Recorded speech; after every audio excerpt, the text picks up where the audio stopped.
Hello my dear students.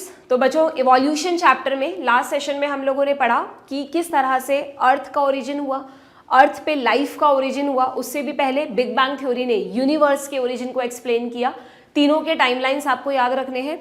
Universe according to जो हमारे evolutionary biologist हैं उनके according universe 20 billion years ago originate हुआ था, अर्थ 4.5 बिलियन ईयर्स अगो, और अर्थ पे जो लाइफ का ओरिजिन हुआ वो 4 बिलियन ईयर्स अगो हुआ। ठीक है, कैसे हुआ उसके लिए हमने अलग अलग थ्योरीज पढ़ी। थ्योरी ऑफ पैनस्पर्मिया, जिसमें कहा गया कि भाई स्पोर्स अलग अलग प्लैनेट पर आकर गिर गए, जहाँ जहाँ गिरे वहाँ पर लाइफ एग्जिस्ट करती है।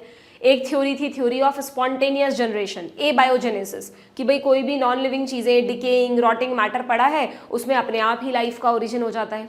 वो मिसकंसेप्शन इसलिए हुआ क्योंकि उस समय माइक्रोब्स के बारे में नहीं पता था साइंटिस्ट को। फिर लुइस पाश्चर का टाइम वो टाइम था जब माइक्रोब्स के बारे में अच्छी खासी नॉलेज हो गई थी, तो लुइस पाश्चर ने उस थ्योरी को डिस्कार्ड किया।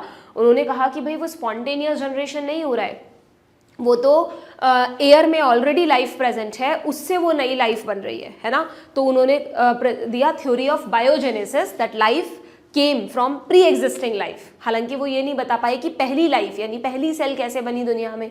तो उसे एक्सप्लेन करने के लिए ऑपेरिन एंड हेल्डन नाम के साइंटिस्ट ने एक मॉडर्न थ्योरी दी, सिंथेटिक थ्योरी दी, जिसमें समझाया कि सबसे पहले एबायोजेनेसिस हुआ बिलियन ऑफ ईयर्स अगो जब लाइफ का ओरिजिन हुआ अर्थ पे। तो इस तरह की कंडीशंस थी कि मॉलिक्यूल्स ने, इनऑर्गेनिक मॉलिक्यूल्स ने आपस में कोऑर्डिनेट करके, रिएक्शंस करके ऑर्गेनिक मोनोमर्स बनाए, ऑर्गेनिक मोनोमर से ऑर्गेनिक पॉलीमर्स बने, और ये जो बायोमॉलिक्यूल्स थे इनके एग्रीगेशन से फर्स्ट सेल का फॉर्मेशन हुआ। यानी उन्होंने अपनी थ्योरी में कहा कि पहले एबायोजेनेसिस हुआ यानी नॉन लिविंग चीज़ों से लिविंग सेल बनी, and then biogenesis ever after, यानी उसके बाद हमेशा सेल से ही सेल बनी है। जो भी इवोल्यूशन आप देख रहे हैं वो सेल से ही हुआ है।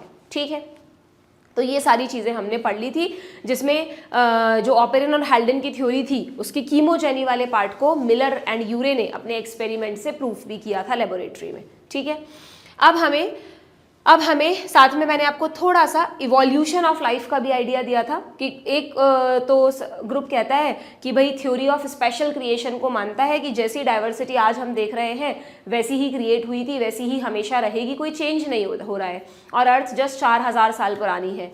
लेकिन डार्विन ने 19वीं सेंचुरी में इस थ्योरी को स्ट्रांगली चैलेंज किया और कहा कि नहीं भाई, आप ये क्या कह रहे हैं।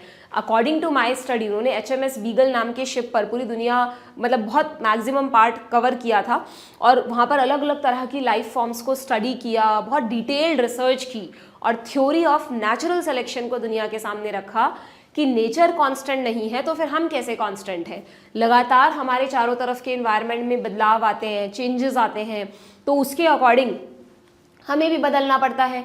जो स्पीशीज़ उस इन्वायरमेंटल चेंज के अकॉर्डिंग खुद को बदल लेती है वो सर्वाइव कर जाती है, तो वो ज़्यादा प्रोजेनी प्रोड्यूस करेगी, यानी वो रिप्रोडक्टिवली फिट है in comparison to those species जो अडेप्ट नहीं कर पाती हैं। तो इसी चीज़ को स्पेंसर ने सर्वाइवल ऑफ द फिटेस्ट भी कहा था, जिसे डार्विन ने कहा रिप्रोडक्टिव फिटनेस या फिटनेस ऑफ द इंडिविजुअल। ठीक है, तो इसी थ्योरी ऑफ नेचुरल सिलेक्शन की बात हम आगे बाद में भी करेंगे दोबारा से, है ना। फिलहाल हमको एविडेंसेस ऑफ इवोल्यूशन पढ़ने हैं कि डार्विन जिस इवोल्यूशन की बात कर रहे हैं, फादर ऑफ इवोल्यूशन भी डार्विन ही है, उस इवोल्यूशन के क्या क्या एविडेंसेस हमारे पास अवेलेबल हैं कि हम कह सकें कि यस, ऑर्गेनिजम्स एक दूसरे से इवॉल्व होते रहते हैं। आज जो ऑर्गेनिज्म है ज़रूरी नहीं है आज से बिलियन ईयर्स पहले सेम ऑर्गेनिजम्स थे। बिल्कुल, वी हैव फॉसिल्स ना, हमारे पास फॉसिल्स कितना अच्छा प्रूफ है। अलग अलग टाइम पर जो आर्कियोलॉजी डिपार्टमेंट है या जो पैलेंटोलॉजी, फॉसिल्स की स्टडी को बोलते हैं बच्चों पैलेंटोलॉजी, तो जो पैलेंटोलॉजिकल डिपार्टमेंट है वो लगातार नए नए फॉसिल्स उन्हें मिलते रहते हैं खुदाई वगैरह में, रॉक्स में, लेयर्स में, उनको स्टडी करते हैं। इवन हमारे पास ऐसे बहुत अच्छे अच्छे साइंटिफिक मेथड्स हैं जिनकी हेल्प से हम ये भी पता लगा सकते हैं कि वो फॉसिल कितने साल पुराना है, उसकी एज कैलकुलेट कर सकते हैं। ठीक है, तो उसके बेसिस पर बिल्कुल ये प्रूफ होता है कि जो इवोल्यूशन है वो लगातार चल रहा है, एक फॉर्म दूसरी लाइफ फॉर्म में चेंज हो जाती है, कुछ लाइफ फॉर्म्स इस प्रोसेस में एक्सटिंक्ट भी हो जाते हैं, कुछ नए फॉर्म में आ जाते हैं, कुछ ऐसे भी हैं जो अब तक बने हुए हैं लिविंग फॉसिल्स जिनको आप कहते हैं। ठीक है, तो एविडेंसेस ऑफ इवोल्यूशन में there are so many evidences, जिसको एनसीईआरटी ने एक बहुत बड़े से पैराग्राफ में आपको समझाया है। ये जो आपकी हेडिंग है ना, what are the evidences for evolution, इसको मैं आपको कुछ एविडेंसेस में डिवाइड करवा रही हूँ, जिससे आप इसको थोड़ा कॉन्सेप्चुअली समझ सकते हो इस टॉपिक को। तो यहाँ पर मैंने एक लिस्ट बनाई है बच्चों कि कौन कौन से एविडेंसेस हैं इवोल्यूशन को प्रूफ करने के, ठीक है। इसको आप अपनी एनसीईआरटी में मेंशन कर लो। ये जो फर्स्ट पैराग्राफ है, this is about the palaeontological evidences, ठीक है। यहाँ पर आप फर्स्ट नंबर डाल के लिख सकते हैं, ये मतलब इसके नीचे लिखना, ये वाला पैराग्राफ या साइड में कहीं भी जहाँ भी जगह है वहाँ पर लिख लो first paleontological evidence. Paleontology is the study of fossils. एक पेलिनोलॉजी भी होता है, PALY, वो स्टडी ऑफ पॉलन्स को कहते हैं। पैलेंटोलॉजी स्टडी ऑफ फॉसिल्स है, ठीक है। देन सेकेंड एविडेंस अभी पढ़ेंगे हम इसके बारे में। सेकेंड एविडेंस जो है वो है बच्चों, नेक्स्ट पैराग्राफ है आपका जस्ट, उसमें आप लिख लो सेकेंड इज एम्ब्रियोलॉजिकल एविडेंस, कि क्या हम अलग अलग एम्ब्रियोज को स्टडी करके ये कह सकते हैं कि कहीं ना कहीं हम एक दूसरे से लिंक्ड हैं, कॉमन एंसेस्टर हमारे रहे हैं। बिल्कुल, इसके लिए 2 साइंटिस्ट ने वर्क किया। पहले अर्नस्ट हैकल की एक थ्योरी है, बट उनकी थ्योरी से अर्नस्ट वॉन बेयर सहमत नहीं थे, तो उन्होंने उनकी थ्योरी को डिस्प्रूव किया। तो बस इन 2 साइंटिस्ट के बारे में आपको यहाँ पर दे रखा है, अभी हम पढ़ेंगे क्या है वो सारी चीज़ें। देन तीसरा जो एविडेंस आपकी बुक में दे रखा है बच्चों, आप देखो जस्ट एक लाइन है यहीं पर, एम्ब्रियोलॉजिकल वाले पैराग्राफ के नीचे से एक लाइन स्टार्ट हो रही है। थर्ड एविडेंस हमें मिलता है कंपैरेटिव एनाटॉमी एंड मॉर्फोलॉजी से, कि अगर हम अलग अलग टेक्सोनॉमिक ग्रुप्स के ऑर्गेनिजम्स की एनाटॉमी एंड मॉर्फोलॉजी को स्टडी करें तो क्या हमें उनमें कुछ ऐसी कॉमन बातें मिल रही हैं जिसके बेसिस पर हम ये कह सकते हैं कि यस, कहीं ना कहीं हम सब एक दूसरे से लिंक्ड हैं, हमारे कॉमन एंसेस्टर्स हैं।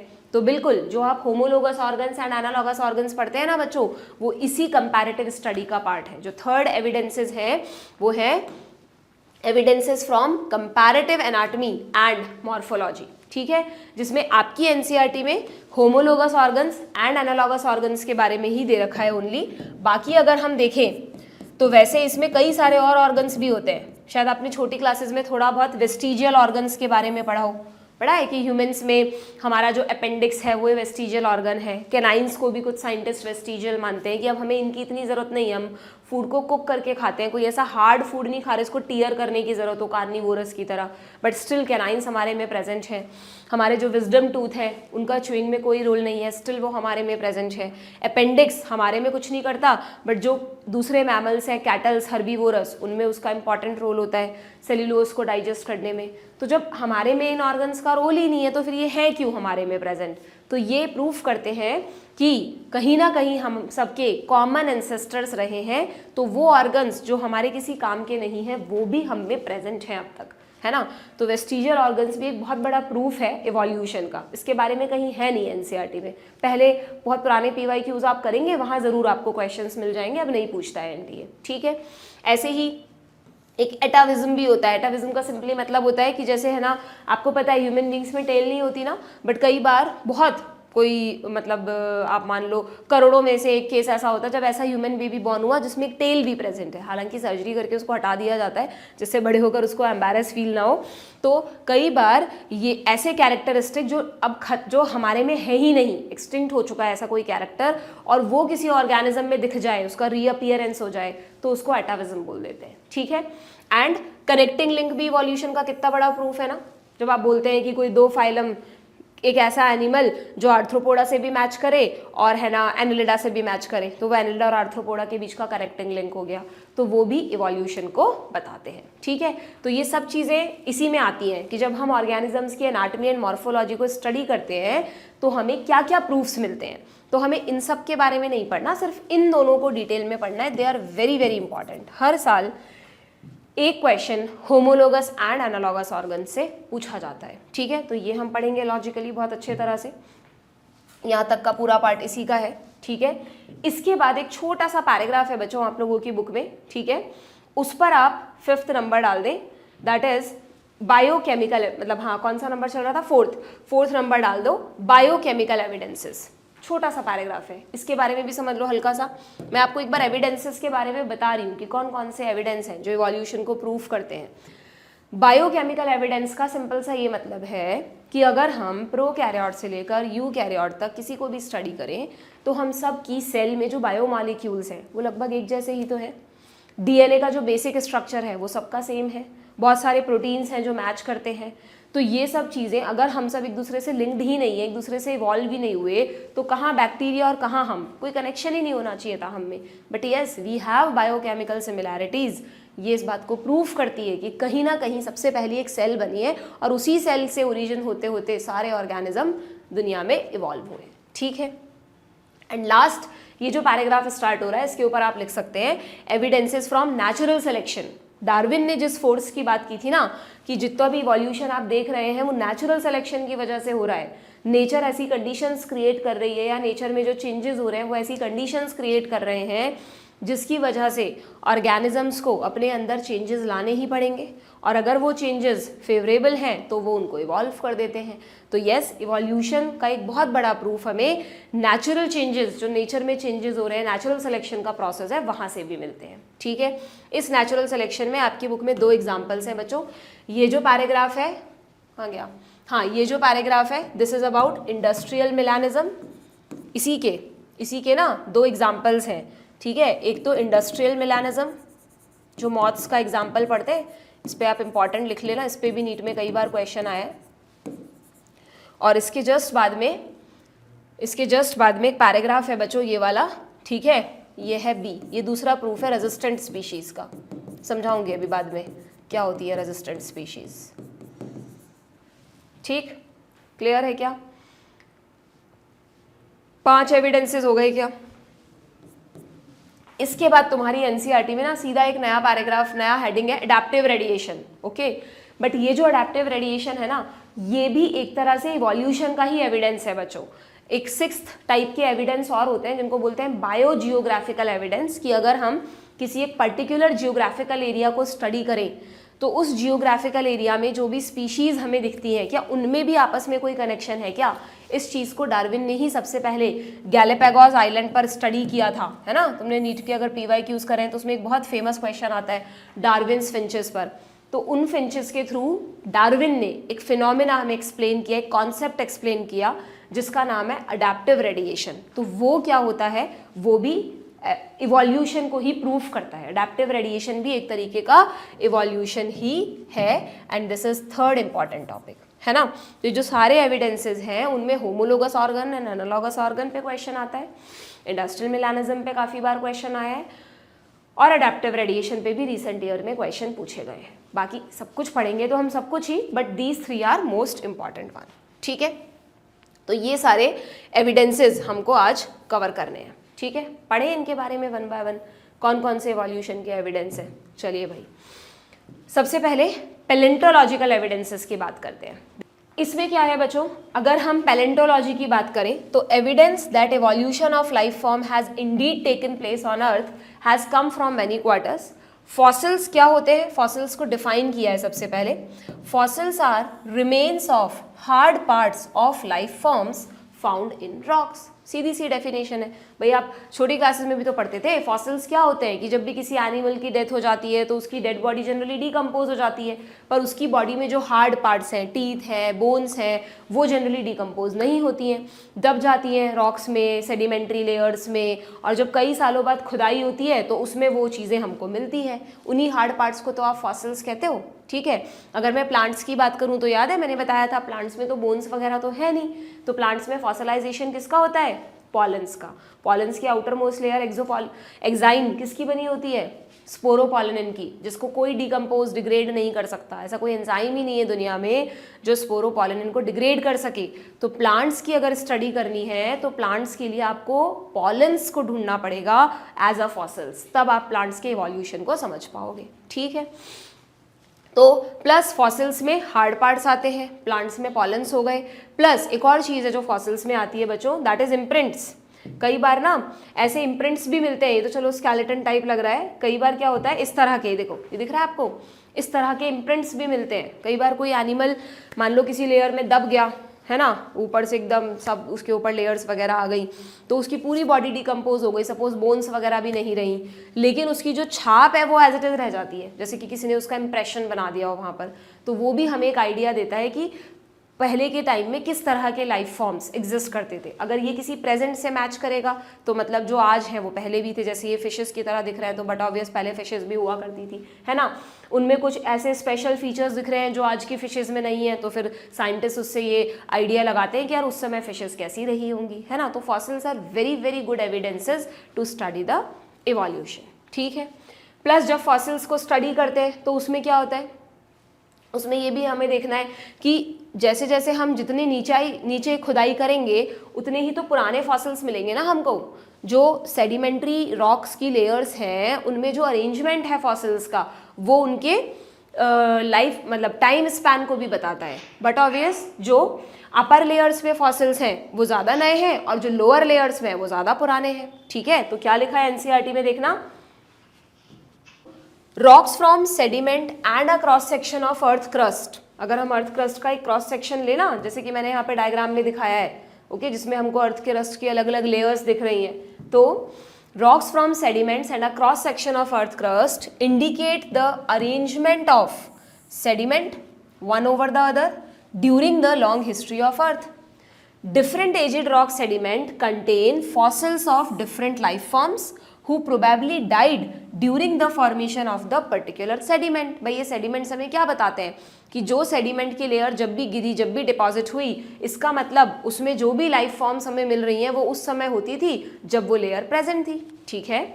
सम ऑफ देम अपीयर सिमिलर। जब हमने इन फॉसिल्स को स्टडी किया तो क्या देखा, कुछ वर सिमिलर टू मॉडर्न ऑर्गेनिज्म, कुछ ऐसे भी हैं जो आज के ऑर्गेनिज्म से सिमिलैरिटीज रखते हैं, while some extinct. So some of them appear similar to modern organism.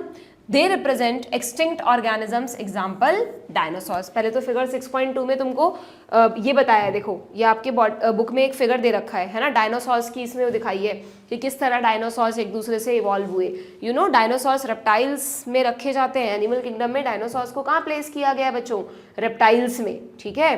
पर जब नेचर ने क्या देखा ना कि यार ये तो बहुत जॉइंट रेप्टाइल्स बना दिए हमने इवोल्यूशन में, और वो जॉइंट रेप्टाइल बहुत नुकसान पहुंचा रहे थे नेचर को, जहाँ भी जाते थे उनके पैरों के नीचे बहुत सारे प्लांट, छोटे छोटे एनिमल्स, इंसेक्ट्स दब के ख़त्म हो जाते थे, बहुत सारा खाना चाहिए होता था उनको। नेचर ने कहा तो गड़बड़ी हो गई, तो ऐसी क्लाइमेटिक कंडीशंस क्रिएट हुई या ऐसा कुछ हुआ जिसकी वजह से डायनासोर्स खत्म हो गए दुनिया से, है ना। और डायनासोर्स की जगह ऐसा नहीं है रेप्टाइल्स ही खत्म हो गए, डायनासोर्स की जगह स्मॉल साइज रेप्टाइल्स बने। आजकल के रेप्टाइल्स देखो आप, क्रोकोडाइल, लिजर्ड, छिपकली कितनी छोटी सी होती है इन कंपैरिजन टू डायनासोर, है ना। टॉर्टॉइज, टर्टल, कैमेलियन, कैलोटीज, ये सब रेप्टाइल्स हैं, प्रेजेंट डे रेप्टाइल्स हैं ये सब, ठीक है। तो नेचर ने ऐसे रेप्टाइल्स इवॉल्व किए जिनका साइज छोटा हो, है ना, आराम से नेचर को तबाह ना करे वो, ओके। और प्लस इन्हीं डायनासोर से, इन्हीं रेप्टाइल से एक तरफ बर्ड्स का भी ओरिजिन हुआ, ठीक है। प्लस ऐसा मानते हैं कि रेप्टाइल्स से ही मैमल्स का भी ओरिजिन हुआ। ध्यान रखना, नॉर्मली जब हम एनिमल क्लासिफिकेशन पढ़ते हैं तो हर अगले फाइलम का पहले वाले फाइलम से हम ओरिजिन दिखाते हैं ना, पर रेप्टाइल्स से बर्ड्स और बर्ड्स से मैमल्स नहीं बने बच्चों, रेप्टाइल्स से ही दोनों बने हैं, बर्ड्स भी और मैमल्स भी। मतलब रेप्टाइल्स में नेचर ने कुछ ऐसा चेंज किया कि एक तरफ तो कुछ रेप्टाइल्स को एरियल हैबिटेट के लिए अडेप्ट कर दिया और बर्ड टाइप के ऑर्गेनिजम्स बना दिए, और एक तरफ थोड़ा समझ बूझ के, सोच समझ के काम करने वाले मैमल्स को ओरिजिनेट किया, ठीक है। मतलब या यूं कह लो जिनमें प्लेसेंटा भी बनाया, जो विविपैरस थे, एगलिंग नहीं थे, ठीक है। तो यहाँ पे आपको डायनासोर्स का फैमिली ट्री दिखाया है, ठीक है, लिख रहा है इस पे, this is a family tree of dinosaurs, clear, जिसमें कि उनके मॉडर्न डे काउंटर पार्ट्स दिखाए हैं। उनके living modern day counter part कौन है जो आज एग्जिस्ट कर रहे हैं, क्रोकोडाइल एंड बर्ड्स। तो क्या पता इसी लाइन से क्वेश्चन पूछ ले, है ना। ये छोटी छोटी लाइन्स इवोल्यूशन के जो डायग्राम्स में है ये इंपॉर्टेंट है, आप ध्यान रखना, थ्योरी में नहीं लिखी हुई है, ये पूछ लेंगे which are the modern living modern day counterparts of dinosaurs. तो उसमें आते हैं एक तो प्रेजेंट रेप्टाइल्स प्लस बर्ड्स दोनों, ठीक है। तो यहाँ पर देखो आपको दिखाया है कि कभी पुराने टाइम में ब्रैकियोसॉरस टाइप के डायनासोर्स थे, स्टेगोसॉरस थे, फिर इनसे कोई ट्राइसेराटॉप्स इवॉल्व हुए, है ना। ब्रैकियोसॉरस से ये टीरेक्स, तो तुमने सुना होगा टायरेनोसॉरस रेक्स, टीरेक्स इवॉल्व हुए, है ना। टीरेक्स तो सब बहुत बड़े डायनासोर्स थे, जॉइंट डायनासोर्स एकदम, क्लियर। अब नहीं है ये सब, ये तो एक्सटिंक्ट हो गए। और कुछ से देखो यहाँ पर क्रोकोडाइल्स दिखाए हैं, टेरानोडॉन दिखाया है। ये बड़ा इंटरेस्टिंग है बच्चों, आर्कियोप्टेरिक्स, इसके बारे में नीट एनसीईआरटी में कहीं लिखा नहीं है, बट आर्कियोप्टेरिक्स को ना टूथेड बर्ड बोलते हैं। ये अब जिंदा नहीं है, आर्कियोप्टेरिक्स अब नहीं है, इसके हमको सिर्फ कुछ इम्प्रिंट्स मिले हैं, हमारे पास इसके फॉसिल्स हैं बच्चों। इसका इसमें नहीं लगाया क्या मैंने डायग्राम, आर्कियोप्टेरिक्स का जो है ये रहा, आर्कियोप्टेरिक्स जो है इस तरह का फॉसिल मिला इसका इम्प्रिंट की फॉर्म में। मैंने कहा था ना फॉसिल्स इम्प्रिंट की फॉर्म में भी मिलते हैं। ओके, तो इसको जब हमने बनाया ना, जैसे जब भी हमें कोई फॉसिल मिलता है तो हम एक बनाते हैं उसका स्केच कि भाई इसमें किस किस तरह के इसकी मॉर्फोलॉजी रही होगी। तो जब इसके अकॉर्डिंग इसको ड्रॉ किया तो इस तरह का एक एनिमल हमारे सामने आया।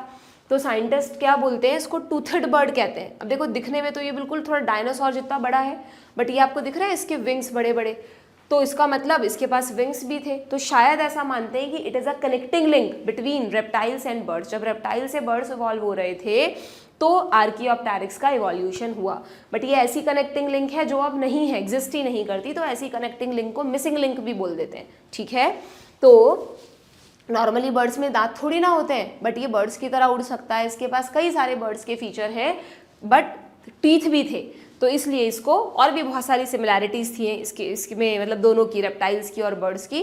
दैट्स वाई इसको क्या माना जाता है, आप लिख लो यहीं पर अपनी एनसीईआरटी में कि ये जो आर्कियोप्टेरिक्स है, यहीं पर लिख लो जस्ट, जिसको टूथेड बर्ड कहते हैं, it is a connecting link और missing link between reptiles and birds,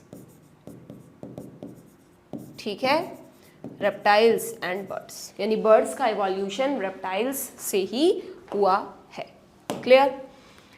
आगे क्या लिखा है कि a study of fossils in different sedimentary layer indicates the geological period in which they existed. The study showed that life forms varied over time and certain life forms are restricted to certain geological time span. कुछ ऐसी भी life forms रही हैं जो सिर्फ तब थी अब नहीं है, जैसे कि डायनासोर। अब कहाँ है डायनासोर, जब डायनासोर थे तब इंसान नहीं थे बच्चों, वो प्री ह्यूमन टाइम था, तब तक मैमल्स इवॉल्व नहीं, मतलब तब तक ह्यूमंस तो एटलीस्ट नहीं ही थे, ठीक है। जो लाइफ फॉर्म्स हैं वो लगातार वेरी होती रहती हैं, ना कि कांस्टेंट है, जो कि इवोल्यूशन को बताता है, ठीक है। ऑल दीज हेंस और new life forms of life have arisen at different time in the history of earth. All this is called palaeontological evidence. यहाँ पे आपसे क्वेश्चन पूछा एनसीईआरटी ने, do you remember how the age of the fossil is calculated. तो उसके कुछ methods होते हैं बच्चों, आप जस्ट नाम लिख लो अपनी बुक में कि फॉसिल्स की एज पता करने के मेथड्स को फॉसिल डेटिंग बोलते हैं। इसमें जो सबसे कॉमन मेथड है वो है रेडियो एक्टिव डेटिंग मेथड। इसकी कोई डिटेल में नहीं जा रही हूँ, कैसे काम करते हैं ये मेथड्स नहीं पूछा जाता आपसे। और एक रिसेंट मेथड है जिसका नाम है electron spin resonance, ESR method, ठीक है।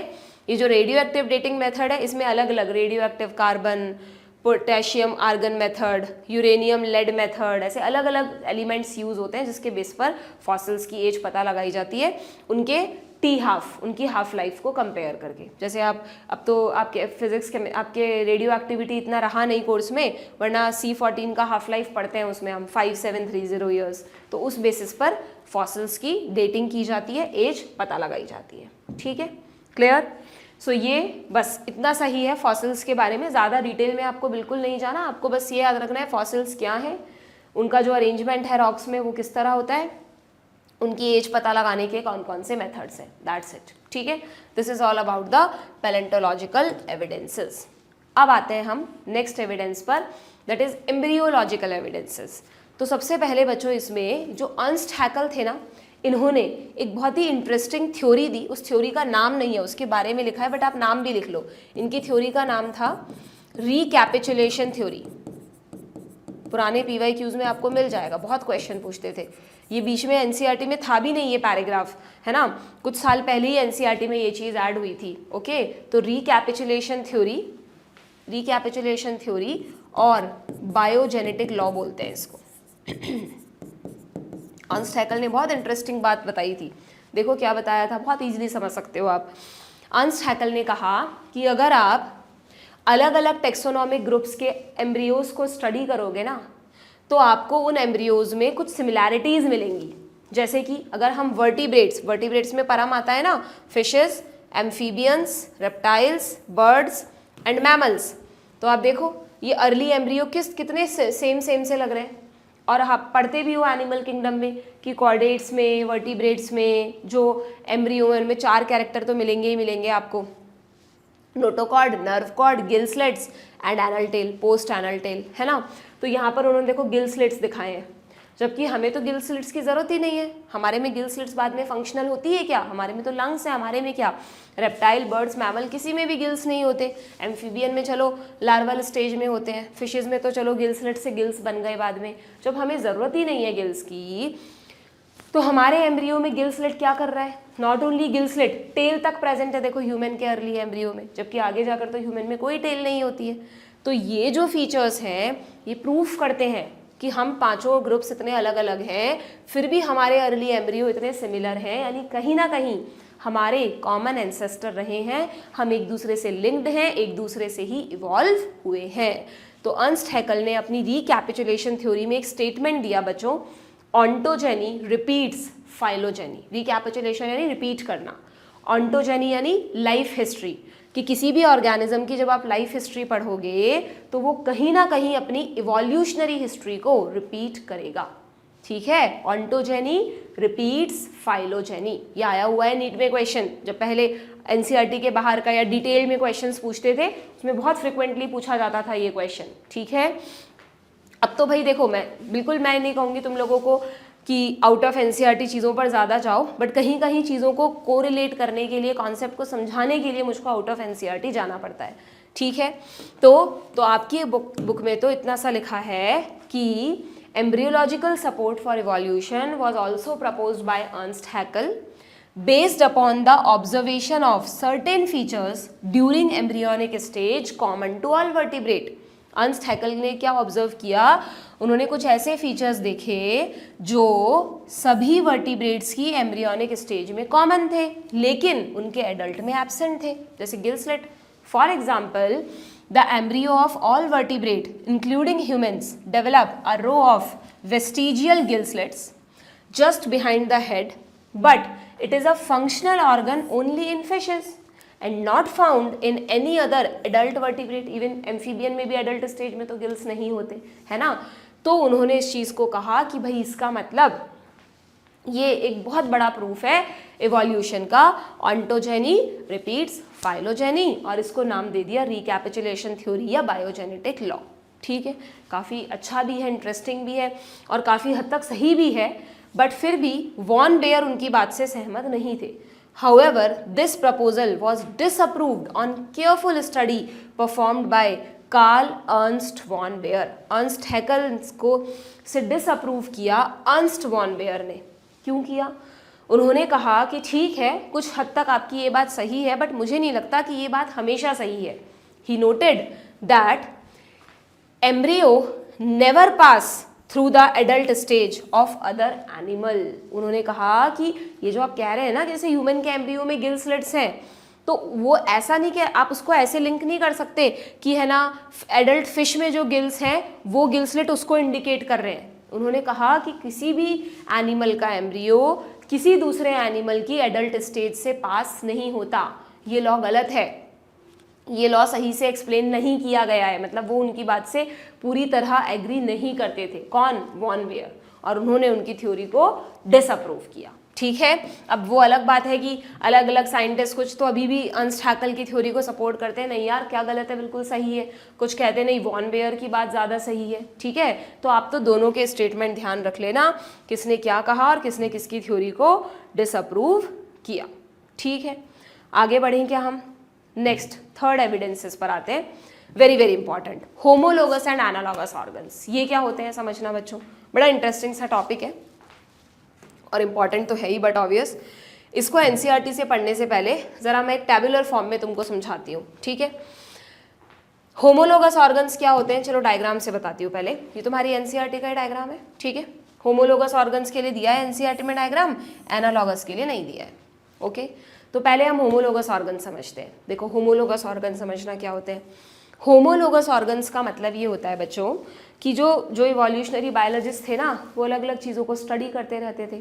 तो एक ग्रुप ने एक स्टडी की, उन्होंने क्या देखा, ह्यूमन मैमल है, चीता भी मैमल है, वेल भी मैमल है, बैट भी मैमल है।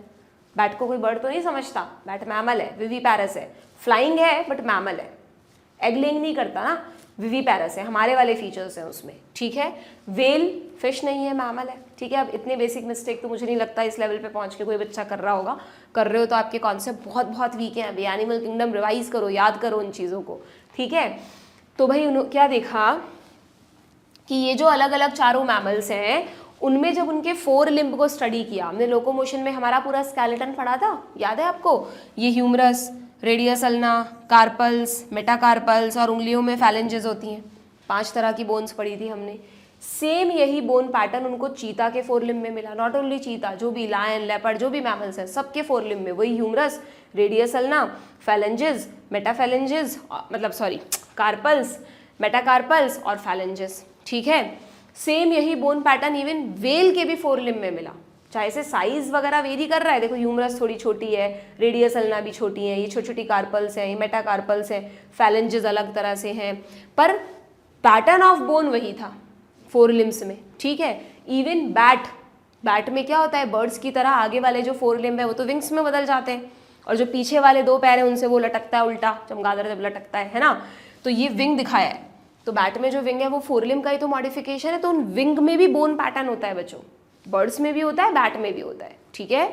तो वो उसमें भी देखो वही मिला, humerus, radius ulna, carpal, metacarpal, phalanges. तो ये एक बहुत बड़ा प्रूफ है कि जब ये सारे मैमल्स अलग अलग हैबिटेट में रह रहे हैं, देखो ये मैन अपने मतलब मैन और चीता वगैरह लैंड पे रह रहे हैं, ये पानी में रह रहा है, ये तो कहाँ रह रहे हैं, लैंड पे, हैबिटेट की बात कर रही हूँ मैं, ये रह रहे हैं एक्वेटिक हैबिटेट में और ये रह रहे हैं एरियल हैबिटेट में। सबका हैबिटेट अलग अलग है कि नहीं, डिफरेंट हैबिटेट।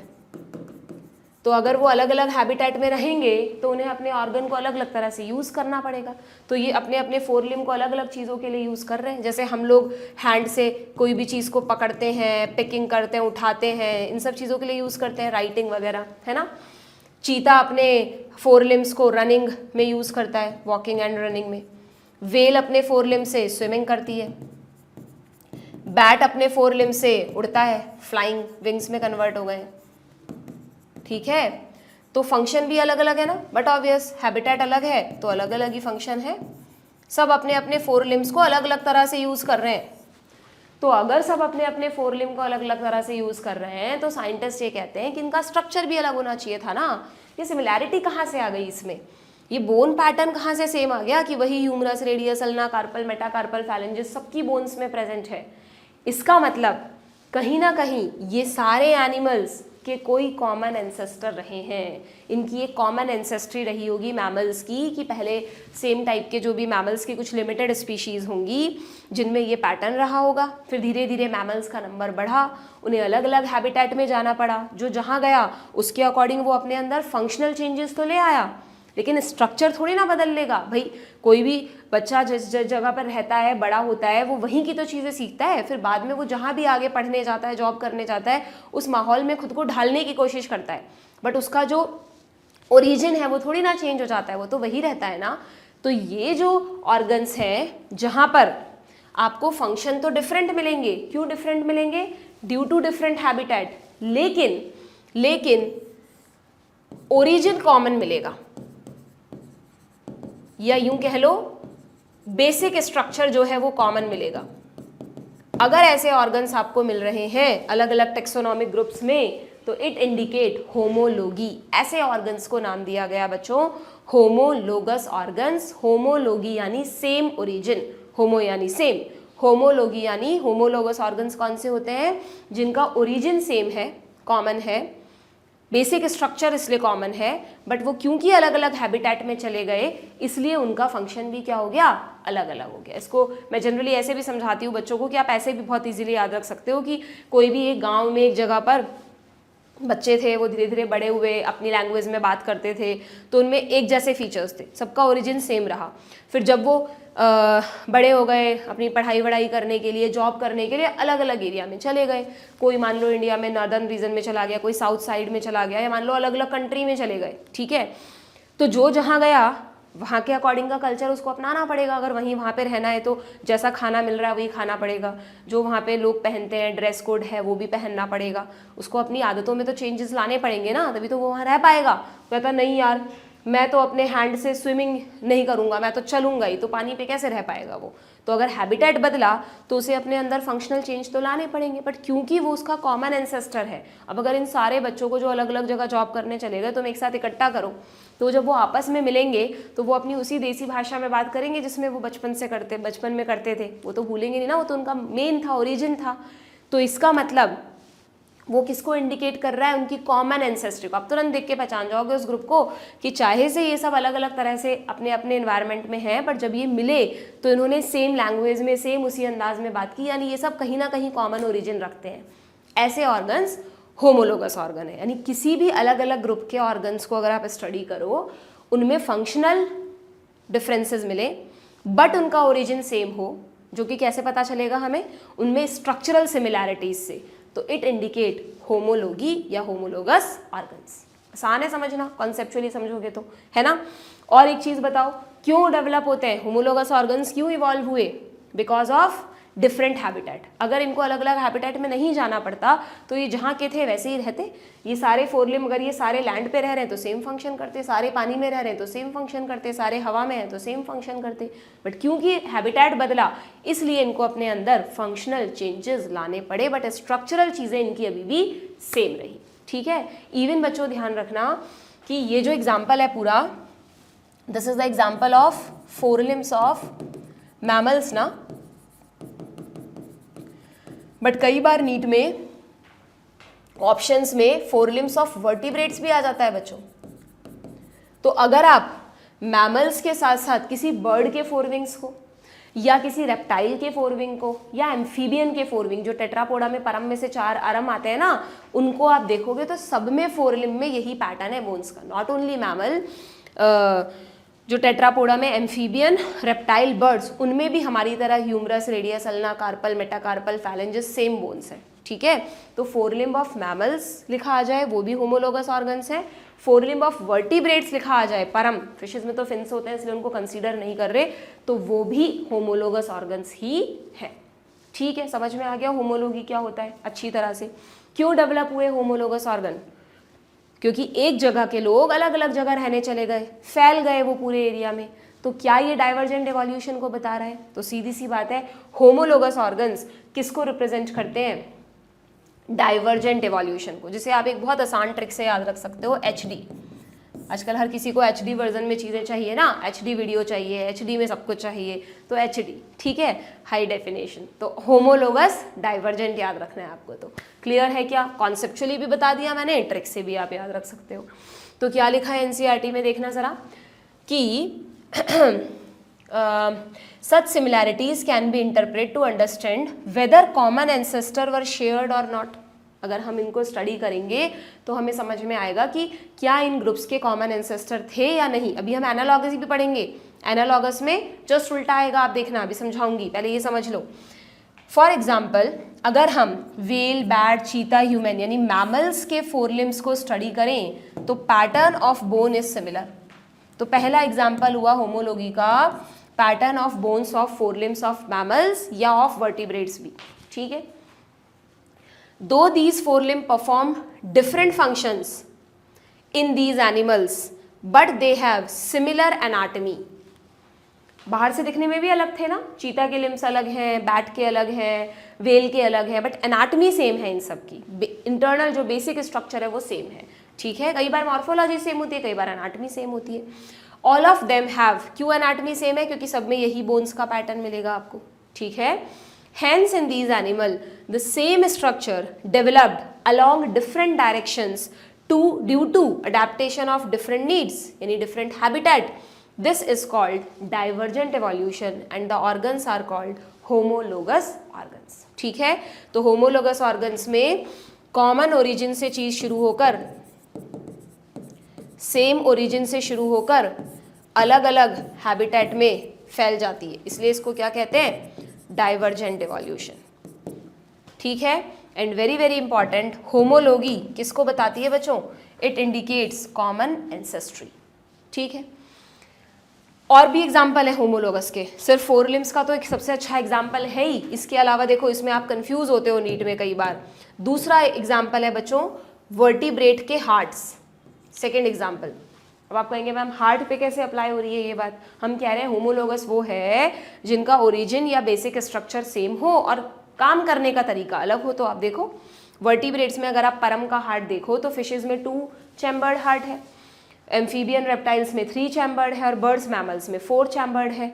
तो नो डाउट जो इन सब का हार्ट है उसमें चैम्बर का नंबर बदल रहा है, बट बेसिक स्ट्रक्चर तो हार्ट का एक जैसा ही है ना, वही एट्रियम वेंट्रिकल है, वही कार्डियक मसल्स होंगी, तो बेसिक स्ट्रक्चर क्या है सबके हार्ट का सेम है। पर देखो काम करने का तरीका कैसे अलग है। पाइसीज में आप पढ़ते हो सिंगल ब्लड सर्कुलेशन होता है, हार्ट डीऑक्सीजनेटेड ब्लड को सीधा पंप कर देता है। एम्फीबियन रेप्टाइल में आप इनकम्प्लीट डबल सर्कुलेशन पढ़ते हो, जबकि बर्ड और मैमल्स में डबल ब्लड सर्कुलेशन पढ़ते हो, कंप्लीट वाला, एकदम डीऑक्सीजनेटेड ब्लड अलग रहता है, ऑक्सीजनेटेड अलग रहता है।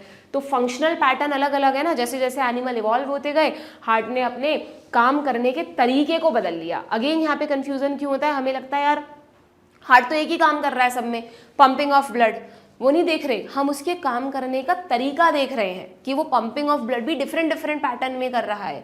इसलिए हार्ट को किस में रखोगे तुम, होमोलोगी में, ठीक है। इसी तरह अगर आप वर्टिब्रेट्स के ब्रेन को स्टडी करने जाओ, तीसरा एग्जाम्पल, तो अगेन आप कहोगे कि मैम ब्रेन का तो सभी में एक जैसा ही स्ट्रक्चर है, एक जैसा ही काम है, बिल्कुल नहीं।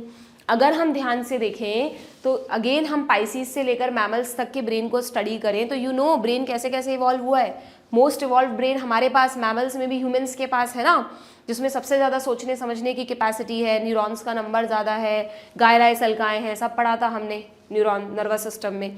जबकि फिशेज एम्फीबियंस का ब्रेन हमारी जितना इवॉल्व थोड़ी ना है, तो लेकिन सबका ब्रेन बना तो वही न्यूरॉन्स का है, तो बेसिक स्ट्रक्चर तो क्या है, नो डाउट अलग अलग तरह से इवॉल्व हो रहा है, बट बेसिक स्ट्रक्चर तो सेम है, बट उसके काम करने का तरीका, जो क्रेनियल कैपेसिटी है, सोचने का तरीका है, एफिशिएंसी है, वो बढ़ रही है, चेंज हो रही है। दैट्स वाई ब्रेन को भी कॉमन एंसेस्ट्री, मतलब ब्रेन के इवोल्यूशन भी कॉमन एंसेस्ट्री को बताता है, ठीक है। तो वर्टिब्रेट के हार्ट्स और ब्रेन्स एंड फोरलिम्स ये सब होमोलोगस ऑर्गन्स के एग्जाम्पल है। You have to remember this, conceptually भी बता दिया है मैंने, और आप वैसे भी याद रखना, कंफ्यूज मत होना नीट में, ओके। चौथा एग्जाम्पल, क्या सिर्फ एनिमल्स में देखते हैं हम, प्लांट्स में भी कोई एग्जाम्पल है क्या, बिल्कुल है। ये देखो एनसीईआरटी में डायग्राम दिया है, ये रहा डायग्राम।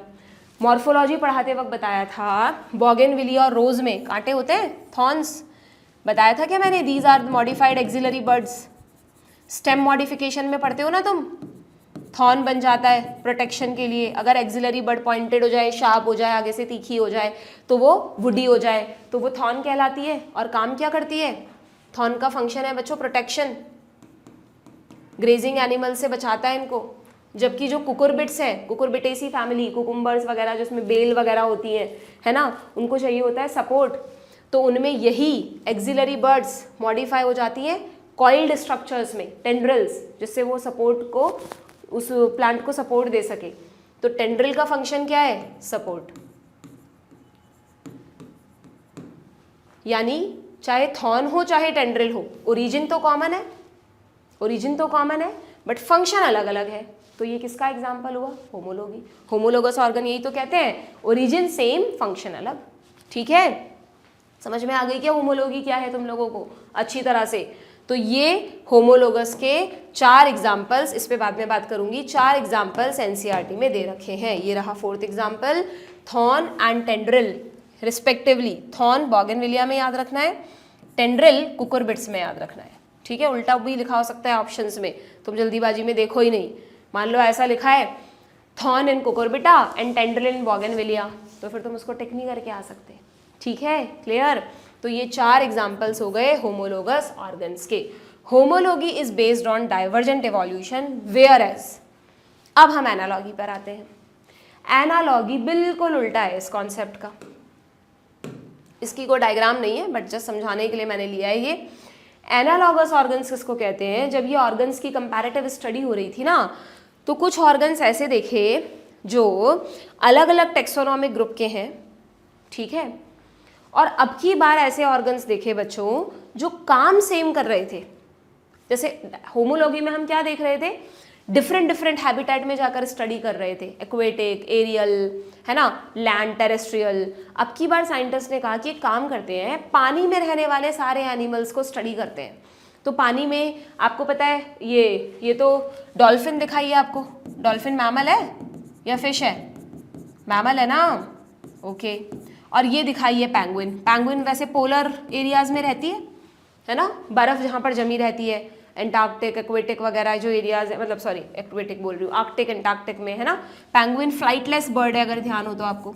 तो वैसे तो ये अपने छोटे छोटे नन्हे नन्हे पैरों से चलती है बर्फ पर, बट अगर कहीं पर थोड़ा बहुत पानी आ जाए, बर्फ पिघली हुई है, तो हल्का सा अपने फ्लिपर से तैरकर उस जगह से ईजिली निकल सकती है, ठीक है। तो it is also adapted for slide swimming, ठीक है। तो ये जो स्विमिंग के लिए इसमें हेल्प करते हैं ना बच्चों, ये हैं इसके फ्लिपर्स, इनको फ्लिपर्स बोलते हैं। जैसे फिशेज में फिन्स होते हैं ना तैरने के लिए, वैसे पैंगुइन्स में या डॉल्फिन्स में क्या होते हैं? फ्लिपर्स होते हैं। तो पानी में दोनों का हैबिटेट कॉमन है। अब की बार हम कॉमन हैबिटेट की बात कर रहे हैं, अभी तक हम डिफरेंट हैबिटेट की बात कर रहे थे, यानी दोनों एक्वेटिक हैबिटेट में रह रही हैं, एक्वेटिक हैबिटेट में, ठीक है। और एक्वेटिक हैबिटेट में जब हमने दोनों के फ्लिपर्स को देखा तो काम भी सेम कर रहे हैं, दोनों स्विमिंग में हेल्प कर रहे हैं, तो हमें लगेगा यार फिर दोनों का स्ट्रक्चर सेम होना चाहिए ना। पर जब इनके स्ट्रक्चर को डिटेल में स्टडी किया तो यहाँ पर हमें बहुत ज़्यादा एनाटॉमिकल सिमिलैरिटीज नहीं मिली, ठीक है।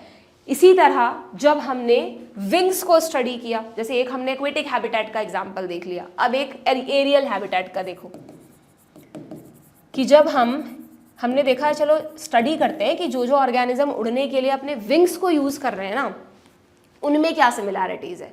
तो समझना यहाँ पर क्या हुआ कि अभी तुम एक बार बैट को भूल जाओ, यहाँ पर क्या हुआ कि हमने एक तो उठा लिया बर्ड्स को, बर्ड्स उड़ते हैं, और एक बहुत लोअर ग्रुप से इंसेक्ट्स को उठा लिया। इंसेक्ट्स भी तो फ्लाई करते हैं, बटरफ्लाई, मॉस्किटोज वगैरह, इनमें भी तो विंग्स होते हैं।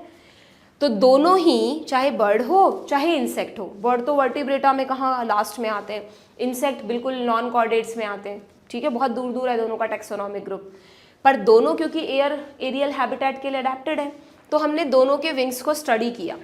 तो क्या देखा भाई, काम तो दोनों उड़ने का ही कर रहे हैं, तो हमें लगेगा अगर काम सेम है तो स्ट्रक्चर भी सेम होना चाहिए। पर तुम सोचो, बर्ड के विंग्स तो लगभग हमारी तरह है, हमारे 4 लिम्ब वाला पैटर्न मिलता है, ह्यूमरस, रेडियस, अल्ना वगैरह, बोन मिलेगी। इंसेक्ट में मिलेगा तुम्हें ये सब? इंसेक्ट तो नॉन वर्टिब्रेट, नॉन कॉर्डेट्स है। नॉन कॉर्डेट में कहाँ है? बोन ही नहीं होती उसमें, तो बहुत सिंपल टाइप के विंग्स होते हैं इनके। तो चाहे से दोनों सेम काम कर रहे थे, दोनों का ही काम क्या है? फ्लाइंग। जैसे यहाँ पर दोनों ही केसेस में फ्लिपर्स का काम क्या है? स्विमिंग, है ना। लेकिन फिर भी इन दोनों के विंग्स के स्ट्रक्चर में बिल्कुल कोई सिमिलैरिटी नहीं थी। बर्ड्स के विंग अलग तरह के बने हुए थे, इंसेक्ट के विंग बिल्कुल बेसिक टाइप के अलग तरह के बने हुए थे। तो अब ऐसे ऑर्गन्स को आप होमोलोगस तो कह नहीं सकते। होमोलोगस तो तब कहते हो आप जब बेसिक एनाटमी या ओरिजिन कॉमन हो। ना तो कोई ओरिजिन कॉमन है, ना कोई स्ट्रक्चर कॉमन है, सिर्फ काम कॉमन है दोनों का। तो ऐसे ऑर्गन्स को साइंटिस्ट ने नाम दिया एनालॉगस ऑर्गन्स। क्या नाम दिया बच्चों? एनालॉगस ऑर्गन्स, एनालॉगस ऑर्गन्स, ठीक है क्या? एनालॉगस ऑर्गन समझ में आ गए तुम्हें क्या होते हैं? जस्ट ऑपोजिट कर दो। होमोलोगस में हमने कहा था एक ही जगह ओरिजिन हुआ, अलग अलग हैबिटेट में गए, इस वजह से अलग अलग फंक्शन करने लगे। एनालॉगी में हम कह रहे हैं कि अलग अलग जगह ओरिजिन हुआ है, वहां से वो सब एक कॉमन हैबिटेट में आ गए हैं, ठीक है, जिसकी वजह से उनमें एक ऐसा ऑर्गन आपको मिल रहा है जो सेम काम कर रहा है, जबकि उसका स्ट्रक्चर अलग है। भाई ओरिजिन अलग है तो सबका स्ट्रक्चर भी अलग अलग होगा। एक नॉन कॉर्डेट में, एक कॉर्डेट में है, यहाँ पर एक बर्ड है, एक मैमल है, ठीक है। तो इस वजह से ऐसे ऑर्गन्स को नाम दिया एनालॉगस ऑर्गन। तो एनालॉगी की डेफिनेशन क्या हुई? एनालॉगस ऑर्गन्स वो ऑर्गन्स होते हैं जिनमें क्या होता है बच्चों? Analogy refers to a situation exactly opposite. They are not anatomically similar, but they perform similar functions. ठीक है क्या? एनाटॉमिकली तो सिमिलर नहीं होते, फिर भी ये सेम फंक्शन कर रहे हैं। क्यों? क्योंकि हैबिटेट सेम है। यानी अब की बार आपको वो वाला केस जो मैंने बताया ना जॉब वाला, कि सेम गांव के बच्चे अलग अलग जगह जॉब करने चले गए। अब तुम यूँ समझ लो कि मान लो इंडिया में कोई नॉर्थ में बड़ा हुआ है शुरू से, नॉर्थ इंडियन, कोई साउथ में बड़ा हुआ इशू तो वो बिल्कुल साउथ इंडियन जैसा अलग टाइप का दिखेगा, कोई ईस्ट के साइड से आया है बिल्कुल, ठीक है, उसके अलग तरह के, मणिपुर वगैरह के अलग तरह के फीचर्स दिखेंगे, है ना। थोड़ा बहुत आइडिया लग जाता है ना फेशियल उसको देखने से कि कौन कहाँ का बंदा है, कुछ कुछ में नहीं लगता, वरना लग जाता है ना, उनकी बोली से, उनके फेशियल उससे। तो अलग अलग जगह ओरिजिन हुआ सबका। अब बाई चांस किसी एक मल्टीनेशनल कंपनी ने जॉब्स निकाली एमएनसी ने, और वो सब ने उस जॉब में अप्लाई किया और उनका हो भी गया। अब वो सब उस एमएनसी में जॉब कर रहे हैं, है ना, एक ही हैबिटेट में आ गए हैं वो सब, ठीक है, अलग अलग जगह से उठकर। तो अब जब वो एक हैबिटेट में आ गए हैं तो उस एमएनसीज के रूल्स उन्हें फॉलो करने पड़ेंगे। अगर उन्हें वहाँ रहना है तो वहाँ पे जो अवेलेबल है खाना वो खाना होगा, जो भी ड्रेस कोड है वो पहनना होगा वहाँ का, यस और नो। तो वहाँ पर वो अब अगर रहेंगे तो क्या करना पड़ेगा, उन्हें सेम फंक्शन करना पड़ेगा। फंक्शनली वो क्या हो जाएंगे, बिल्कुल सेम तरह से बिहेव करेंगे। बट आप जब भी उनसे मिलोगे आप इजीली मतलब बता सकते हो कि यार ये इसका ओरिजिन अलग है, इसका अलग है, इसका अलग है, ये वहाँ से आए, जैसे कंट्री में तो और अच्छे से ये इंडिया का, ये चाइना का, ये यूएसए का है, देखकर ही तुरंत पता चल जाता है ना हमको। तो इस तरह की चीज़ें किसको बताती हैं, एनालॉगी को, जहाँ पर ओरिजिन अलग अलग है बट क्योंकि वो सब एक जगह पर रह रहे हैं तो उनमें फंक्शनल सिमिलैरिटीज आपको मिलेंगी, ठीक है ना। होमोलोगस में क्या था, ओरिजिन सेम था, फंक्शनली वो डिफरेंट डिफरेंट बिहेव कर रहे थे क्योंकि एक जगह से अलग अलग जगह चले गए थे। अब की बार अलग अलग जगह से एक ही जगह आ गए हैं, तो this is called convergent evolution. Analogous किसको बताता है, कन्वर्जेंट एवोल्यूशन को, जिसे तुम एसी से याद रखोगे, एचडी और एसी, बड़ा आसान है ना। कॉन्सेप्ट तो इसलिए बताया है कि आप क्वेश्चंस कर सको, बट अगर सिर्फ ये पूछा है होमोलोगस किसको बताता है, तुरंत एचडी ट्रिक लगाओ, एनालॉगस किसको बताता है, एसी ट्रिक लगाओ। हाँ, नहीं इतना दिमाग लगाना है, इतना टाइम नहीं लगाना है क्वेश्चन करने में, ठीक है, क्लियर।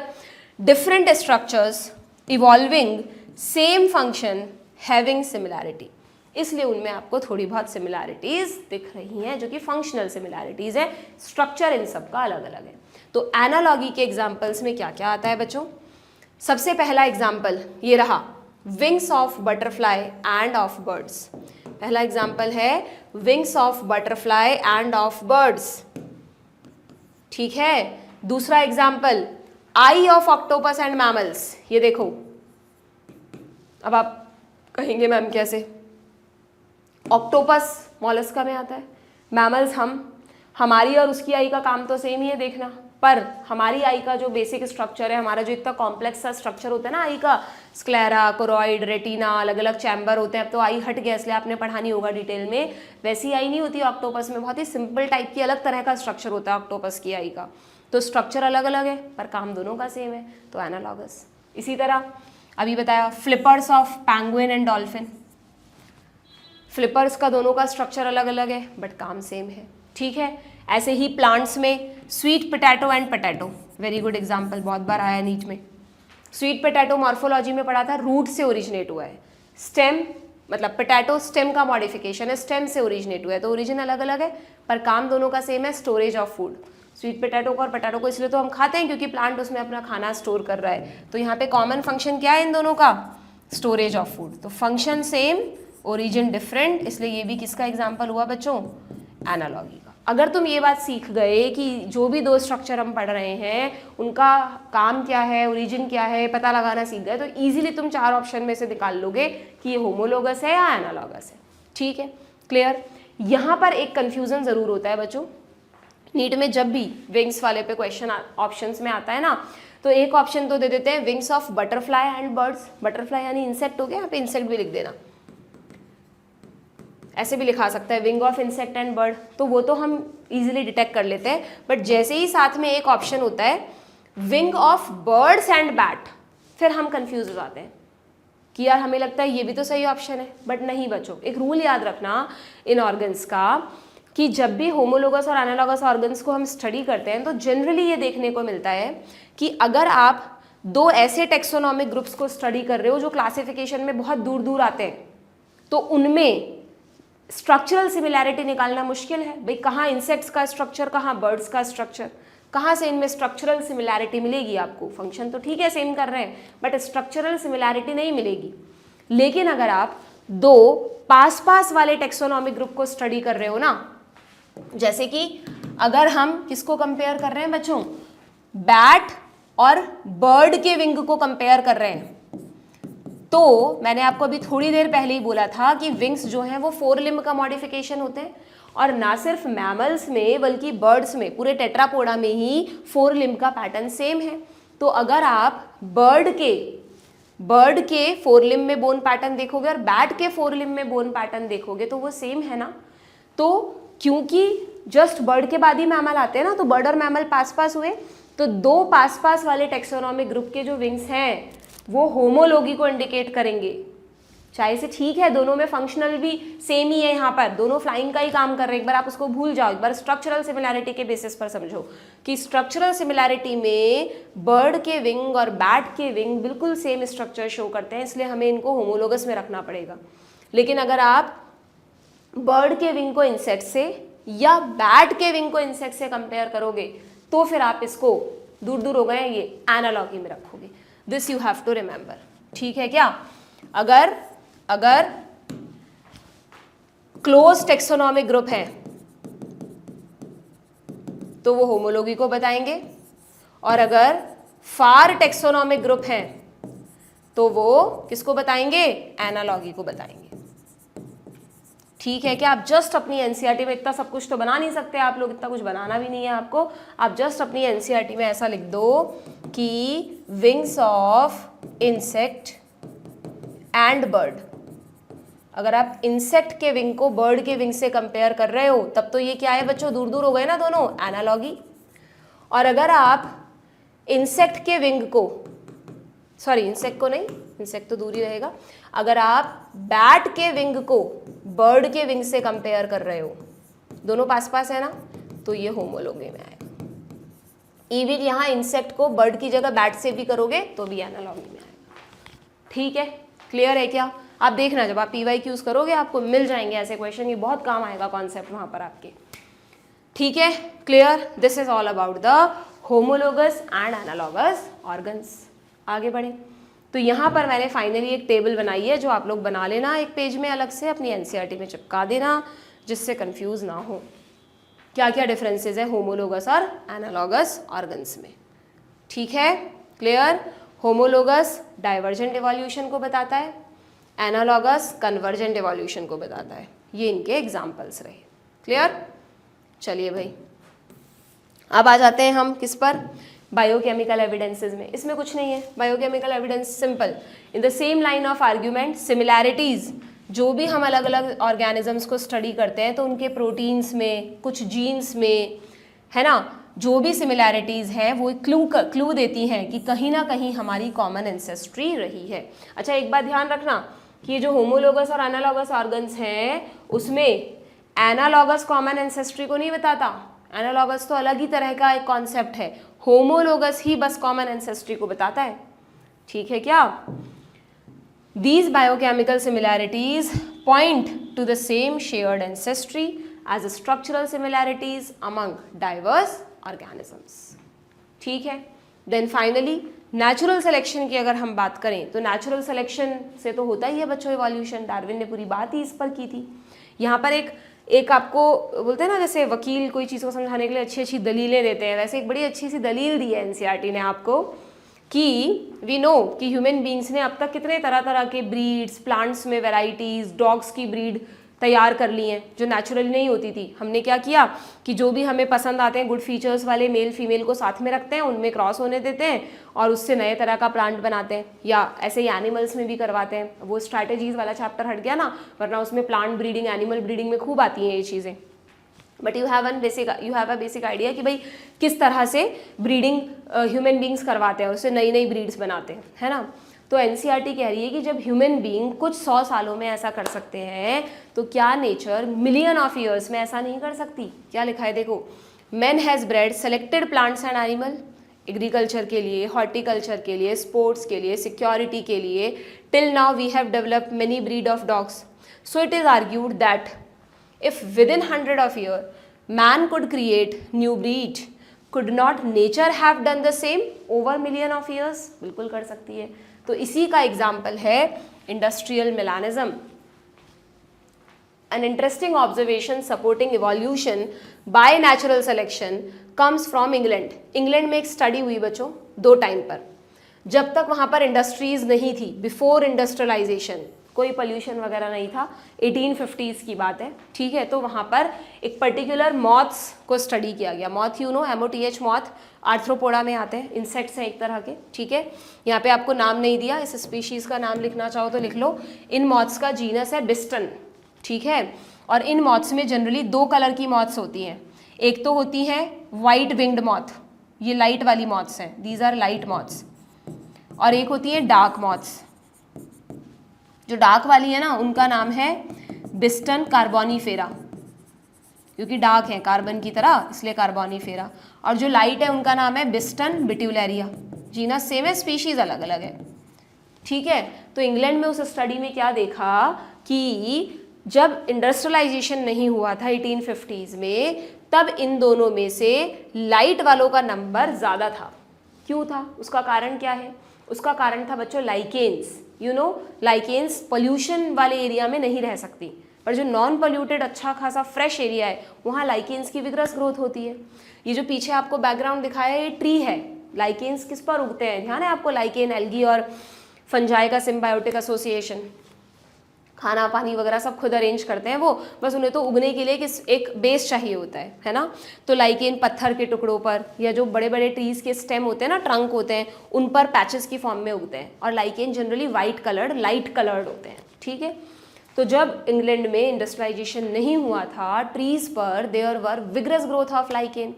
तो उन लाइकेन्स के पैचेस पर जब ये बैठती थी तो प्रेडेटर्स को नज़र नहीं आती थी, लेकिन ये तुरंत दिख जाएंगी। भाई पीछे वाइट कलर का बैकग्राउंड है, वैसे तो ट्री डार्क कलर के होते हैं, ट्री का स्टेम, लेकिन अगर उस डार्क कलर पे वाइट लाइकेन उग रहे हैं, उन वाइट लाइकेन पे ये वाइट मॉथ बैठेगी, तो इसका प्रेडेटर बर्ड इसको पहचान थोड़ी ना पाएगा, ये कैमोफ्लेज कर जाएगी ना, छुप जाएगी अपने बैकग्राउंड में, तो इनका नंबर बढ़ता जाएगा और ये इजीली पहचान में आ जाएगी, तो इनको प्रेडेटर खा जाते थे।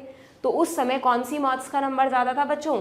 वाइट विंग्ड मॉथ्स का। सीधी सी बात है, जब इंडस्ट्रियलाइजेशन नहीं था लाइकेन्स ज़्यादा थे, क्योंकि लाइकेन्स वाइट होते हैं, तो वाइट लाइकेन्स में वाइट मॉथ्स छुप जाती थी, तो उनका नंबर ज़्यादा था, ठीक है। कैमोफ्लेज हो गया एक तरह का।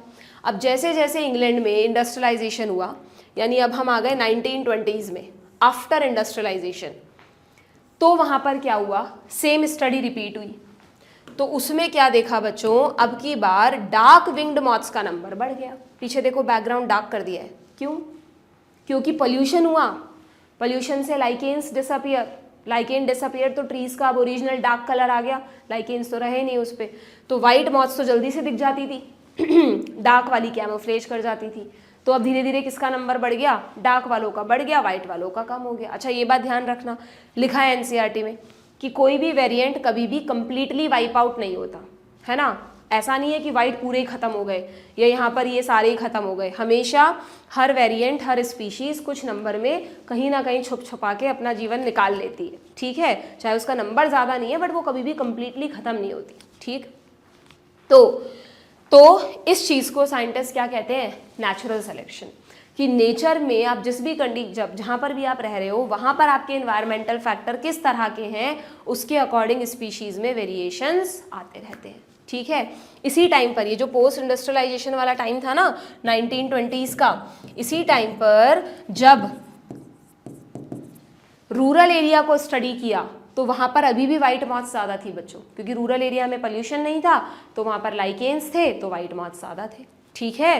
तो ये प्रूफ हो गया कि भाई ऐसा कुछ नहीं हुआ है कि डार्क विंग्ड मॉथ्स को इनको कोई बीमारी हो गई है, किसी वजह से ये कम हो गई हैं। इसका सीधा सीधा रीज़न है कैमोफ्लेज, ओके। लिखा है देखो यहाँ पर कि ये पूरा इसको समझाया, तुम एक बार पढ़ लेना, इसमें यही सब चीज़ें लिखी है कि कॉन्ट्रास्टिंग बैकग्राउंड में जो प्रेडेटर्स हैं, प्रेडेटर्स क्या करेंगे? इजीली पकड़ लेंगे मॉथ को। तो during post industrialization tree become dark due to industrial smoke and soot, जो भी धुआं वगैरह निकलता है और डार्क बना देगा वो ट्रीज पर जम जम के उनको। Under this condition the white winged moth did not survive, क्योंकि प्रेडेटर पहचान लेंगे। डार्क विंग्ड या मिलेनाइज्ड मॉथ भी कहते हैं डार्क विंग्ड को, बिस्टन कार्बोनीफेरा सर्वाइव्ड। बिफोर इंडस्ट्रियलाइजेशन क्या था? Thick growth of white coloured lichen, जिसमें वाइट विंग्ड मॉथ सर्वाइव्ड, क्योंकि वो पहचान नहीं आती थी। सो यहाँ पर ये कौन सा फिनोमेना चल रहा है बच्चों? यहाँ पर लिखा है, do you know that lichen can be used as pollution indicator, they will not grow in area that are polluted, hence moth that were able to camouflage themselves survived better.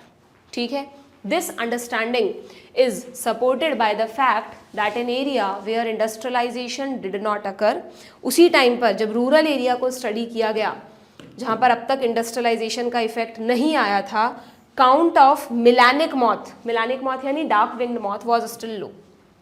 तो यानी यहाँ पे सीधा सीधा कैमोफ्लेज की वजह से ये सारी चीज़ें हो रही हैं। This showed that in a mixed population those that can better adapt survive and increase the population size, और जो कम अडेप्टेड है उनका पॉपुलेशन साइज कम हो जाता है। ठीक है, लास्ट में लिखा है, remember that no variant is completely wiped out. कोई भी वेरिएंट कभी भी पूरा एक्सटिंक्ट नहीं होता, वरना फिर उसे आगे कभी बढ़ने का चांस ही नहीं मिलेगा, एक्सटिंक्ट हो गया तो। ठीक है, तो ये इंडस्ट्रियल मिलानिज्म सीधा सीधा इवोल्यूशन को सपोर्ट करता है। ठीक है क्या? दूसरा एग्जाम्पल है बच्चों एक तरह से एंथ्रोपोजेनिक इवोल्यूशन। ये यहाँ पे कीवर्ड है। एंथ्रोपोजेनिक का मतलब होता है ह्यूमन इंड्यूस्ड, कोई ऐसी एक्टिविटी जो ह्यूमन बीइंग की वजह से हुई है और उसकी वजह से इवोल्यूशन हुआ है। इसमें बेस्ट एग्जांपल है, यू नो, हम ह्यूमंस हर्बिसाइड्स यूज़ करते हैं, पेस्ट को मारने के लिए पेस्टिसाइड्स यूज़ करते हैं, बैक्टीरिया को मारने के लिए एंटीबायोटिक्स तरह तरह की दवाइयाँ यूज़ करते हैं। तो जैसे जैसे हम इन चीज़ों को यूज़ करते जाते हैं, इवन जब हम इनका ओवर यूज़ करते हैं ना, एक्सेस यूज़ करते हैं, तो ऐसा थोड़ी ना है कि हम ही होशियार हैं, सिर्फ हम ही समझदार हैं। जो दूसरी स्पीशीज़ हैं, नेचर ने उन्हें भी इवॉल्व करने की कैपेसिटी दी है। तो विद द टाइम हम ये देख रहे हैं कि बहुत सारे ऐसे पेस्ट बन गए हैं जिन पर अब उन पेस्टिसाइड्स का असर ही नहीं होता। आप आए दिन सुनते हैं ऐसे कई सारे बैक्टीरियल स्ट्रेन इवॉल्व हो गए हैं जिन पर अब उन एंटीबायोटिक्स का असर ही नहीं होता। एंटीबायोटिक रेजिस्टेंस आ गया है। कुछ एंटीबायोटिक्स का तो नेचुरल रेजिस्टेंस होता है, जैसे हम उसमें पढ़ते हैं बायोटेक में, और कुछ में डेवलप हो गया है। ठीक है, इसीलिए बोलते हैं कि ये जो सारी चीज़ें हैं इनको इंडिस्क्रिमिनेटली यूज़ नहीं करना, सोच समझ के यूज़ करना चाहिए कि जहाँ ज़्यादा ज़रूरी है वहीं यूज़ करो, वरना आप अननेसेसरी एंटीबायोटिक्स खाओगे, अननेसेसरी लोग खूब एंटीबायोटिक्स लेंगे तो कुछ समय बाद वो एंटीबायोटिक्स हमारे लिए बेअसर हो जाएंगी। फिर मेडिकल इंडस्ट्री को नए एंटीबायोटिक्स बनाने पड़ेंगे, बनाने भी पड़ रहे हैं। ठीक है, तो ये जो रेजिस्टेंट वेराइटीज़ डेवलप होती है ना बच्चों, ये भी सीधा सीधा किसका प्रूफ है? इवोल्यूशन का। और इस इवोल्यूशन में मेन रोल किसका है? नेचर तो है ही, मतलब एक तरह से हमने उनके लिए नेचुरल कंडीशंस बदल दी, बट किसने बदली? हमने। तो ये एक तरीके का एंथ्रोपोजेनिक, अगर नीट में पूछ ले विच of the following is the example of anthropogenic evolution, तो फिर रेजिस्टेंट स्पीशीज टिक करनी है तुमको। ठीक है, clear? Hence resistant organism are appearing in a time scale of months और ईयर्स एंड नॉट सेंचुरीज, क्योंकि इनका लाइफ स्पैन कम है, तो बहुत जल्दी, हमें तो इवॉल्व होने में सेंचुरीज लगती हैं, लेकिन ये जो बैक्टीरिया वायरस है ये बहुत जल्दी इवॉल्व हो जाते हैं। ठीक है, this also tell us that, हाँ यहाँ पर एक और इम्पॉर्टेंट कॉन्सेप्ट है बच्चों कि ये प्रूफ करता है that evolution is not a directed process in the sense of determinism. Evolution एक ऐसा डिटर्मिनिस्टिक प्रोसेस नहीं है कि आप बिल्कुल डिटर्मिनेशन से कह सकते हो कि अब ये स्पीशीज ऐसे इवॉल्व करेगी। ये तो एक स्टोकेस्टिक प्रोसेस है। स्टोकेस्टिक का मतलब लिख लो रैंडम। ये एक रैंडम प्रोसेस है जिसमें कोई भी जैसा भी इवेंट होगा ना नेचर में, उस अकॉर्डिंग आपको चेंजेस दिखेंगे।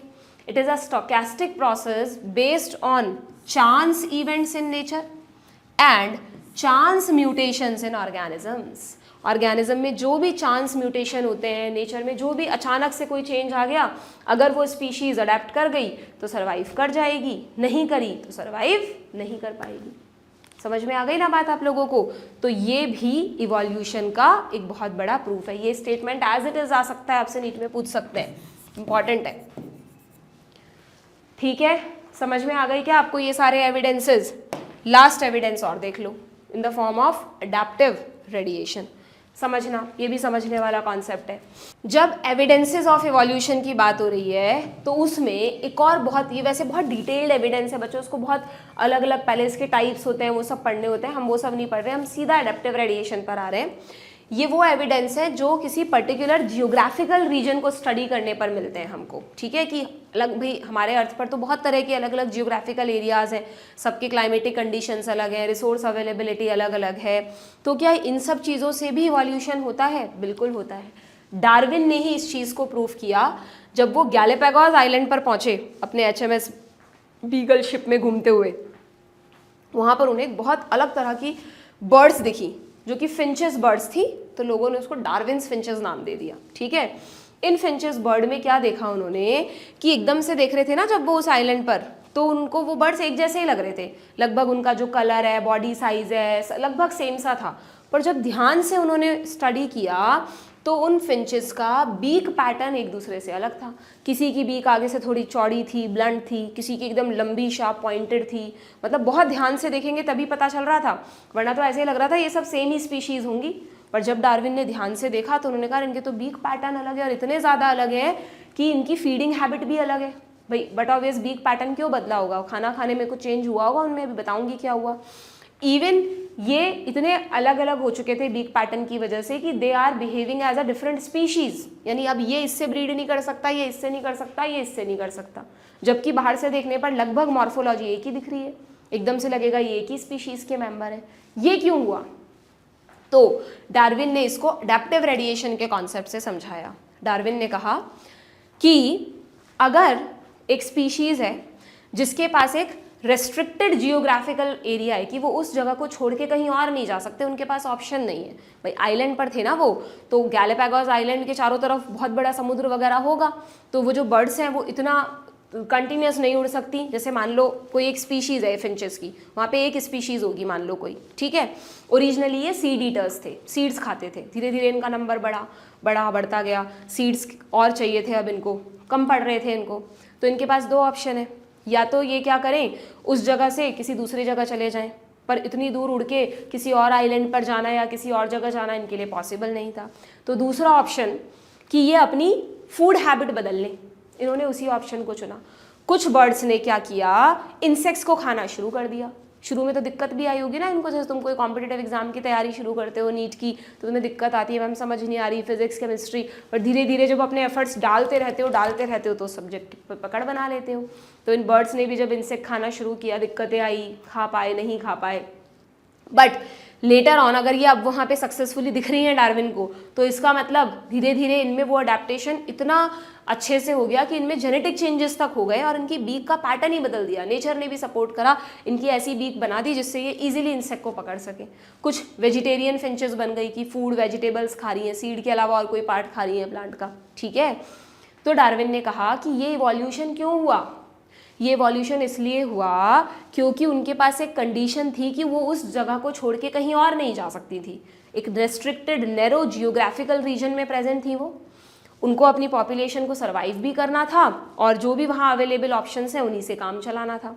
तो उन्होंने कैसे समझाया अडैप्टिव रेडिएशन को बच्चों कि अगर एक रेस्ट्रिक्टेड जियोग्राफिकल रीजन में कोई स्पीशीज़ रहती है और वो स्पीशीज़ अपना नंबर बढ़ाना शुरू करती है, तो विद द टाइम उस स्पीशीज से कई नई स्पीशीज बन जाती हैं जो उस रेस्ट्रिक्टेड जियोग्राफी के डिफरेंट हैबिटेट के लिए अडेप्ट हो जाती हैं।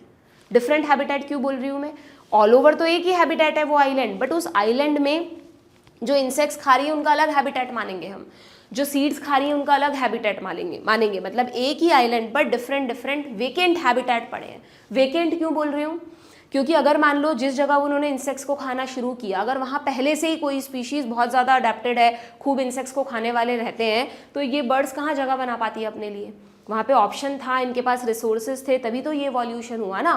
तो इस तरह के फिनोमिना को कहते हैं अडैप्टिव रेडिएशन। डार्विन ने क्या कहा, एक नैरो जियोग्राफिकल रीजन में अगर डिफरेंट हैबिटेट वेकेंट पड़े हैं तो सेम स्पीशीज़ डिफरेंट स्पीशीज में इवॉल्व कर जाएगी। This is called adaptive radiation. Radiate कर गई वो डिफरेंट हैबिटेट में, पर वो सारे हैबिटेट उसी जियोग्राफिकल रीजन के हैं, ठीक है क्या। वरना अगर ऐसी लिमिट नहीं होती तो वो क्यों चेंज लाते, वो कहीं और चले जाते, वहाँ सीड मिलते खा लेते, नई स्पीशीज क्यों बनाते वो, ठीक है। क्लियर है क्या। तो इस चीज़ को एनसीईआरटी ने कैसे समझाया है, और क्या अडैप्टिव रेडिएशन डाइवर्जेंट इवोल्यूशन का एग्जाम्पल हुआ, बिल्कुल हुआ, क्योंकि वही डिफरेंट है, कॉमन एंसेस्टर डिफरेंट इवोल्यूशन, ठीक है। तो देखो यहाँ क्या लिखा है कि जब डार्विन यहाँ पहुँचे, ही observed an amazing diversity of creatures, not only finches, बहुत सारे अलग अलग क्रिएचर्स की अमेजिंग डाइवर्सिटी थी, of particular interest small black birds, ये फिंचेस बिल्कुल वो जो जैसे वो स्पैरो वगैरह नहीं आती है अपने घर पे चिड़िया छोटी छोटी वैसी होती हैं, ठीक है। Darwin's finches amazed him, he realized that there were many varieties of finches in the same island, all the varieties evolved on that island itself, वो सब वहीं इवॉल्व हुई थी, उन्होंने प्रूव किया अपनी इस थ्योरी से। कैसे? From the original seed eater, जैसे पूछ लेंगे तुमसे ओरिजिनली ये क्या है, सीड ईटर्स थी। Many other form with altered beaks arose enabling them to become insectivorous और वेजिटेरियन फिंचेस। तो उन्होंने इस पूरे कॉन्सेप्ट को डिफाइन कैसे किया, देखना। What is adaptive radiation, definition क्या है अडेप्टिव रेडिएशन की, the process of evolution of different species, ये जो वैराइटीज हैं वो स्पीशीज बन चुकी हैं, the process of evolution of different species in a given geographical area, given में तुम रेस्ट्रिक्टेड भी लिख सकते हो, in a narrow restricted geographical area starting from a point and literally radiating to other areas of geography, यानी habitats. कौन से habitats, यहाँ पे साइड में लिख देना, यहाँ पे बात हो रही है डिफरेंट वेकेंट हैबिटेट, उसी जियोग्राफिकल रीजन में जो खाली हैबिटेट पड़े थे। दोबारा समझना, the process of evolution of different species in a given geographical region, कैसे हुआ ये evolution, starting from a point, यानी पहले एक इनका कॉमन एंसेस्टर रहा, एक ही तरह की फिंचेस थी, and then literally radiating to other areas of geography is called adaptive radiation। आ गया समझ में? जनरली बच्चों को बहुत सताता है ये वाला adaptive radiation, समझ नहीं आता क्या लिखा है एनसीईआरटी में। देखो मैंने तुम्हें इतना सारा एग्जाम्पल देके इजी करके बताया, तब जाके समझ में आ रही है लाइन क्या है। तुम पहले पढ़ लेते तो कुछ ही समझ नहीं आता कि क्या कह रही है ये लाइन, बट अब क्लियर है ना, ठीक है। तो अडेप्टिव रेडिएशन जो है बच्चों, ये पूरा जो कॉन्सेप्ट है, ये इसको एक और नाम देते हैं, अडेप्टिव रेडिएशन को अडेप्टिव डाइवर्जेंस भी कहते हैं, क्योंकि वो अलग अलग हैबिटेट में फैल रही है ना। तो it is the example of divergent evolution, it is the example of divergent evolution. इसके दो एग्जाम्पल हैं, ना सिर्फ Darwin's finches is the best example, another example is Australian marsupials, this is again a very good example. क्यों? क्योंकि अगर आप इस डायग्राम में देखो जो आपकी एनसीईआरटी में दिया है ना, ये तो फिंचेस वाला हो ही गया, ये रहा। तो देखो, तो इसमें आपको बताया है कि ऑस्ट्रेलिया में मार्सुपियल्स पता है ना क्या होते हैं, या भूल गए? कैंगरू को कौन नहीं जानता भाई? कैंगरू के पास एक छोटा सा बेबी पाउच होता है ना, उसको मार्सुपियम बोलते हैं। वो क्योंकि इनमें जो बेबीज बॉर्न होते हैं वो इमेच्योर होते हैं, उनको ये छोड़ नहीं सकते, तो जब तक वो मैच्योर नहीं हो जाए उनको अपने साथ रखते हैं। मैंने मैमल्स पढ़ाते वक्त बिल्कुल शॉर्ट में बताया था कि मैमल्स 3 कैटेगरीज में डिवाइड होते हैं, prototherians, egg laying mammal, metatherian, marsupial जिनमें प्लेसेंटा है तो सही, बट इतना वेल डेवलप नहीं है कि वो मेच्योर यंग वंस को बॉर्न करे। और फिर आए प्लेसेंटल मैमल, जिनके पास वेल डेवलप प्लेसेंटा है तो उनके मेच्योर बेबी बॉर्न होते हैं, ठीक है। जैसे कभी कभार ह्यूमंस में प्री मेच्योर बेबी बॉर्न हो जाता है ना, जिसकी एक्स्ट्रा केयर करनी पड़ती है, वो होते हैं मार्सुपियल एक तरह से। इनमें जो इनके बेबीज हैं वो थोड़े प्री मेच्योर होते हैं, तो कुछ समय के लिए इनको अपने पाउच में मार्सुपियम में कैरी करते हैं जब तक वो मेच्योर नहीं हो जाए। ऐसे एनिमल्स को आप बोलते हो मार्सुपियल्स। अब ये आपने कभी अपने आसपास के एरिया में नहीं देखे होंगे, क्योंकि ये मार्सुपियल्स बच्चों सिर्फ ऑस्ट्रेलिया में ही है और कहीं है ही नहीं है। और कहीं अगर ये कभी पहुंचे भी, वैसे तो देखो ऑस्ट्रेलिया चारों तरफ पानी से घिरा हुआ है, ऑस्ट्रेलिया एक कंट्री है कहने के लिए, बट ये एक आइलैंड के वाली कंट्री है, चारों तरफ पानी है इसमें, तो वहाँ पर जो ऑर्गेनिजम्स हैं वो जनरली दूसरी जगहों पर नहीं पहुँच पाए। कुछ इक्के दुक्के पहुँचे भी होंगे तो जो वहाँ के प्लेसेंटल मैमल्स थे वो उनको खा गए, उनको खत्म कर दिया। तो marsupials are restricted only to the Australian island, ठीक है। तो ऑस्ट्रेलिया में ये मार्सुपियल अकेला कैंगरू नहीं है, हम तो कैंगरू के बारे में ही पढ़ते हैं, बट ऐसे बेबी पाउच वाले और भी इतने तरह के एनिमल है वहाँ पे। देखो मार्सुपियल रैट भी होता है, कैसा रैट? जिसके पास मार्सुपियम हो। बैंडेड एंट ईटर, एंट्स को खाता है, बॉडी पे ऐसे बैंडेड पैटर्न होता है इसलिए banded anteater. Tiger cat, Tasmanian wolf, wolf जैसा दिख रहा है पर प्लेसेंटल वॉल्फ अलग होता है, टस्मैनियन वॉल्फ अलग होता है। शुगर ग्लाइडर, शुगर ग्लाइडर का आगे नाम दूसरा भी है, कभी एक और डायग्राम है इससे रिलेटेड आगे। शुगर ग्लाइडर कहाँ गया बच्चों? ये रहा। फ्लाइंग फैलेंजर एक ही है, शुगर ग्लाइडर कह लो इसको या फ्लाइंग फैलेंजर कह लो। थोड़ा थोड़ा बैट जैसा लग रहा है ना, पर बैट नहीं है, अलग है ना। मार्सूपियल मोल, कोआला, बैंडिकूट, वॉम्बैट, एक बार नाम पढ़ लेना, क्या पता ऑप्शन में ये आ जाए which of the following are marsupials, उसमें कुछ नाम आ जाए। जिनके नाम में मार्सूपियल लिखा है वो तो तुम पहचान लोगे, पर फिर बाकी नहीं पहचान पाओगे। 2-3 बार पढ़ लेना है नामों को जिसमें से इस पर क्वेश्चन आया हुआ है, तो ये तो स्पेशली ध्यान रखना है तुम्हें, ठीक है।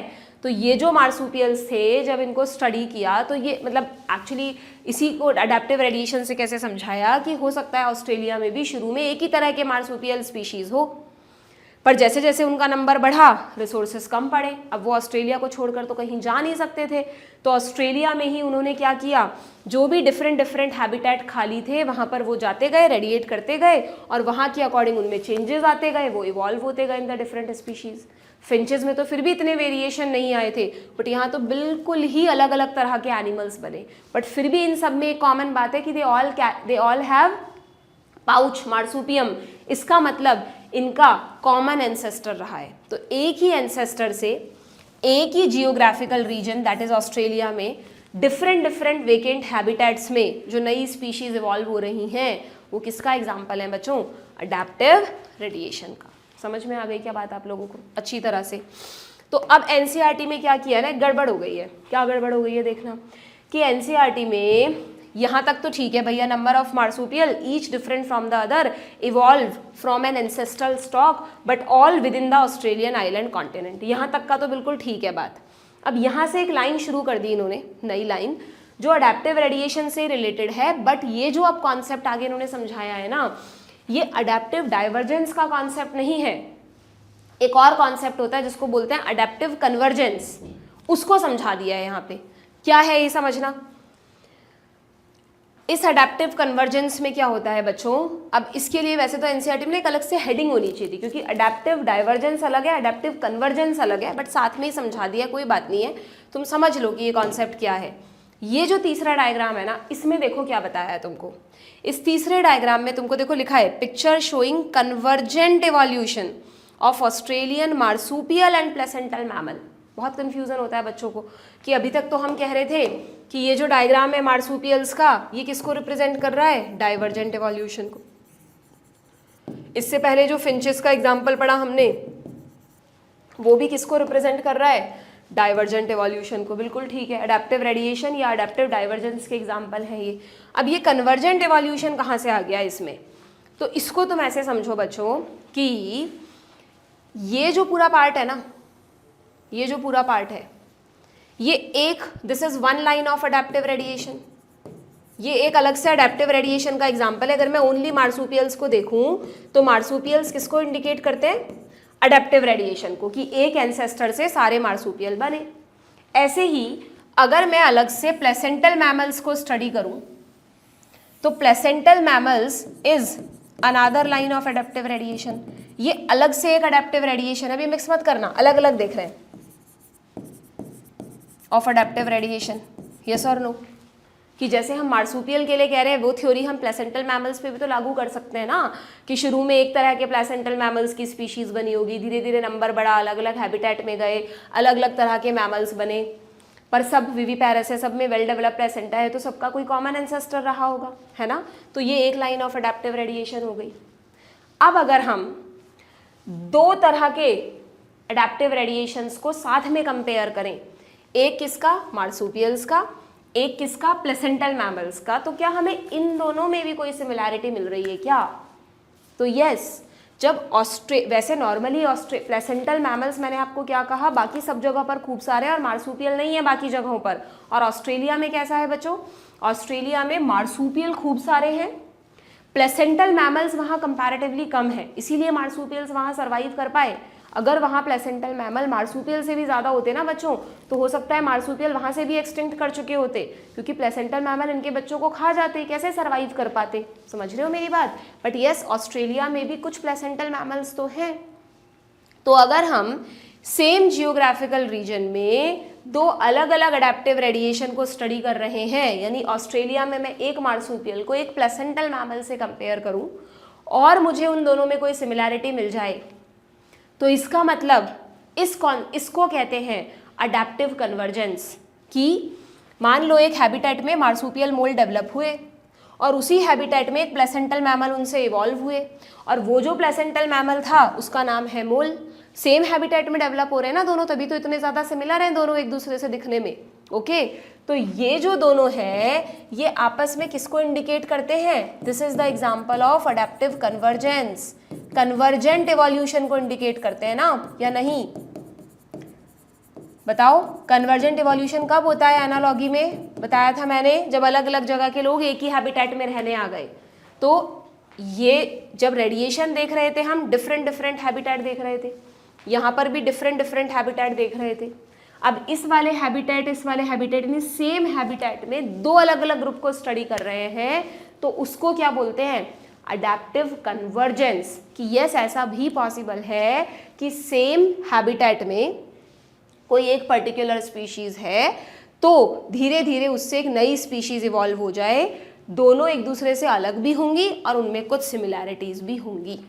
तो इस तरह के इवोल्यूशन को कहा गया कन्वर्जेंट इवोल्यूशन, या इसको नाम देते हैं अडेप्टिव कन्वर्जेंस। मतलब मेरे अकॉर्डिंग तो ना ये कॉन्सेप्ट तुम्हें देना ही नहीं चाहिए था, वो बहुत बियॉन्ड द लेवल है बच्चों। ये अडेप्टिव कन्वर्जेंस बिल्कुल अलग टाइप की चीज़ है, उसके लिए बहुत सारी चीज़ें पहले डिटेल में पढ़नी पड़ती है, ठीक है। बट क्योंकि दे दिया एनसीईआरटी ने, एक लाइन उठा के डाल दी। अब एनसीईआरटी कई बार ऐसे कर देती है जब बनाती है ना चीज़ों को, कहने के लिए छोटी सी पतली सी बुक है बट कहाँ कहाँ से चीज़ें उठाकर डाली हुई हैं इसमें, ठीक है। तो तुम्हें पढ़नी पड़ जाती है, हमें पढ़ानी पड़ जाती है। ओके, तो बस आप तो इतना सा याद रखो कि यहाँ तक का पार्ट तो अडेप्टिव रेडिएशन या अडेप्टिव डाइवर्जेंस का है, और ये जो पूरा पार्ट है this is called adaptive convergence. क्या होता है अडेप्टिव कन्वर्जेंस? डेफिनेशन देखना, when more than one adaptive radiation, एक मार्सुपियल्स की एक प्लेसेंटल मैमल्स की, appear to have occurred in an isolated geographical area, ठीक है, रिप्रेजेंटिंग डिफरेंट हैबिटेट। एक एरिया में अलग अलग हैबिटेट थे इसलिए वो अलग अलग डेवलप हुए। One can call this convergent evolution. अभी तक जो पढ़ा यहाँ तक वाला कन्वर्जेंट इवोल्यूशन नहीं था, यहाँ तक वाला डाइवर्जेंट इवोल्यूशन था। ये वाला जो पार्ट है, ये पार्ट है ना, आधा इस पेज पे दिया आधा अगले पर दिया है, मतलब ये पूरा इसी का एग्जाम्पल है। ये है अडेप्टिव कन्वर्जेंस जो कि कन्वर्जेंट इवोल्यूशन को बताता है, ठीक है। तो क्या लिखा है देखो, जैसे कि एग्जाम्पल समझाया है कि अगर हम ऑस्ट्रेलिया के प्लेसेंटल मैमल्स को देखें तो placental mammals in Australia also exhibit an adaptive radiation. पहले तो वो अलग से एक अडेप्टिव रेडिएशन का एग्जाम्पल है, in evolving into varieties of such placental mammals, each of which in evolving into varieties of such placental mammal, कि भाई एक कॉमन एंसेस्टर से इतने तरह के प्लेसेंटल मैमल बन गए। अब अगर हम each of this placental mammal को कंपेयर करें एक करस्पॉन्डिंग मार्सुपियल से, तो उनमें जो रिलेशन है वो होता है अडेप्टिव कन्वर्जेंस। जैसे कि एग्जाम्पल है, प्लेसेंटल वॉल्व को अगर टस्मैनियन वॉल्व से कंपेयर करो तो ये किसको बताता है? कन्वर्जेंट इवोल्यूशन को। मतलब तुम तो सिर्फ यूं समझ लो बच्चों, अगर नीट में ऐसा कोई क्वेश्चन आ जाए कि भाई marsupial mole, ant eater, marsupial mouse, spotted cuscus, flying फैलेंजर, इनमें से कोई भी 4-5 नाम आ जाएं कि ये कौन से इवोल्यूशन को रिप्रेजेंट कर रहे हैं, तो सारे मार्सुपियल है। तो ये तो डाइवर्जेंट इवोल्यूशन का एग्जाम्पल है, अडेप्टिव रेडिएशन का एग्जाम्पल है। अगर तुमसे पूछ ले कि लीमर और स्पॉटेड कस्कस में रिलेशन बताओ, एंट ईटर और नम्बैट में रिलेशन बताओ, वॉल्फ और टस्मैनियन वॉल्फ में बताओ, तो वो कन्वर्जेंट इवोल्यूशन का एग्जाम्पल है, अडेप्टिव कन्वर्जेंस का है, ठीक है। होपफुली इतना मुझे नहीं लगता कितना डिफिकल्ट और टिपिकल क्वेश्चन तुमसे पूछा जाएगा, बट स्टेटमेंट टाइप क्वेश्चन तो पूछे जाते हैं ना, तो वहाँ पर ये लाइन एज इट इज़ लिखी हुई आ जाएगी। एक लाइन में इसको कन्वर्जेंट लिख देंगे, एक में डाइवर्जेंट लिख देंगे। तो मोर than one adaptive radiation convergent, single adaptive radiation divergent, ठीक है। क्लियर है क्या? This was the best explanation जो मैं तुम्हें दे सकती हूँ, ठीक है। और यही जब इसी कन्वर्जेंट इवोल्यूशन को हम स्टडी कर रहे हैं ना 2 डिफरेंट कॉन्टिनेंट्स में, तो फिर उसको क्या देते हैं बच्चों? Parallel evolution. बट तुम मत जाओ इस चीज़ पर, पैरेलल इवोल्यूशन तो तुमसे कहीं नहीं दिया एनसीईआरटी में, ठीक है। तो this is all about the evidences of evolution. समझ में आ गए आपको सारे एविडेंसेस कि वो कौन कौन सी चीज़ें हैं जो इवोल्यूशन को प्रूफ करती हैं। उसमें हमने फॉसिल्स के बारे में पढ़ा, हमने कुछ एम्ब्रियोलॉजिकल प्रूफ्स देखे, अर्नस्ट हैकेल, वॉन बेयर के, फिर हमने होमोलॉजी एंड एनालॉजी के बारे में पढ़ा, कुछ बायोकेमिकल एविडेंसेस देखे, नेचुरल सिलेक्शन भी इसको प्रूफ करता है, एंड लास्टली हमने पढ़ा बायोजियोग्राफिकल एविडेंसेस में अडेप्टिव रेडिएशन को। एक बार खुद से आराम से इन चीज़ों को पढ़ना, समझना, इन पर बेस्ड क्वेश्चंस करना। मैं मानती हूँ इवोल्यूशन थोड़ा सा टिपिकल लगता है, इसके जो कॉन्सेप्ट्स हैं, इसका जो क्वेश्चंस बनते हैं, इस पर टिपिकल टाइप के बनते हैं, बच्चों को ज़्यादा पसंद नहीं आता ये चैप्टर, है ना। बट लेकिन वही है, हमें तो फाइट मारनी है, हमें तो पढ़ना ही है।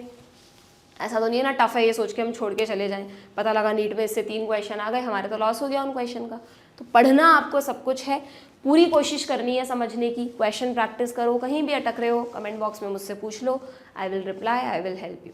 ठीक है, क्लियर। नेक्स्ट सेशन में हम जो इसका आगे का पार्ट है बायोलॉजिकल इवोल्यूशन, जिसमें अब इवोल्यूशन की कुछ थ्योरीज समझाई है तुमको।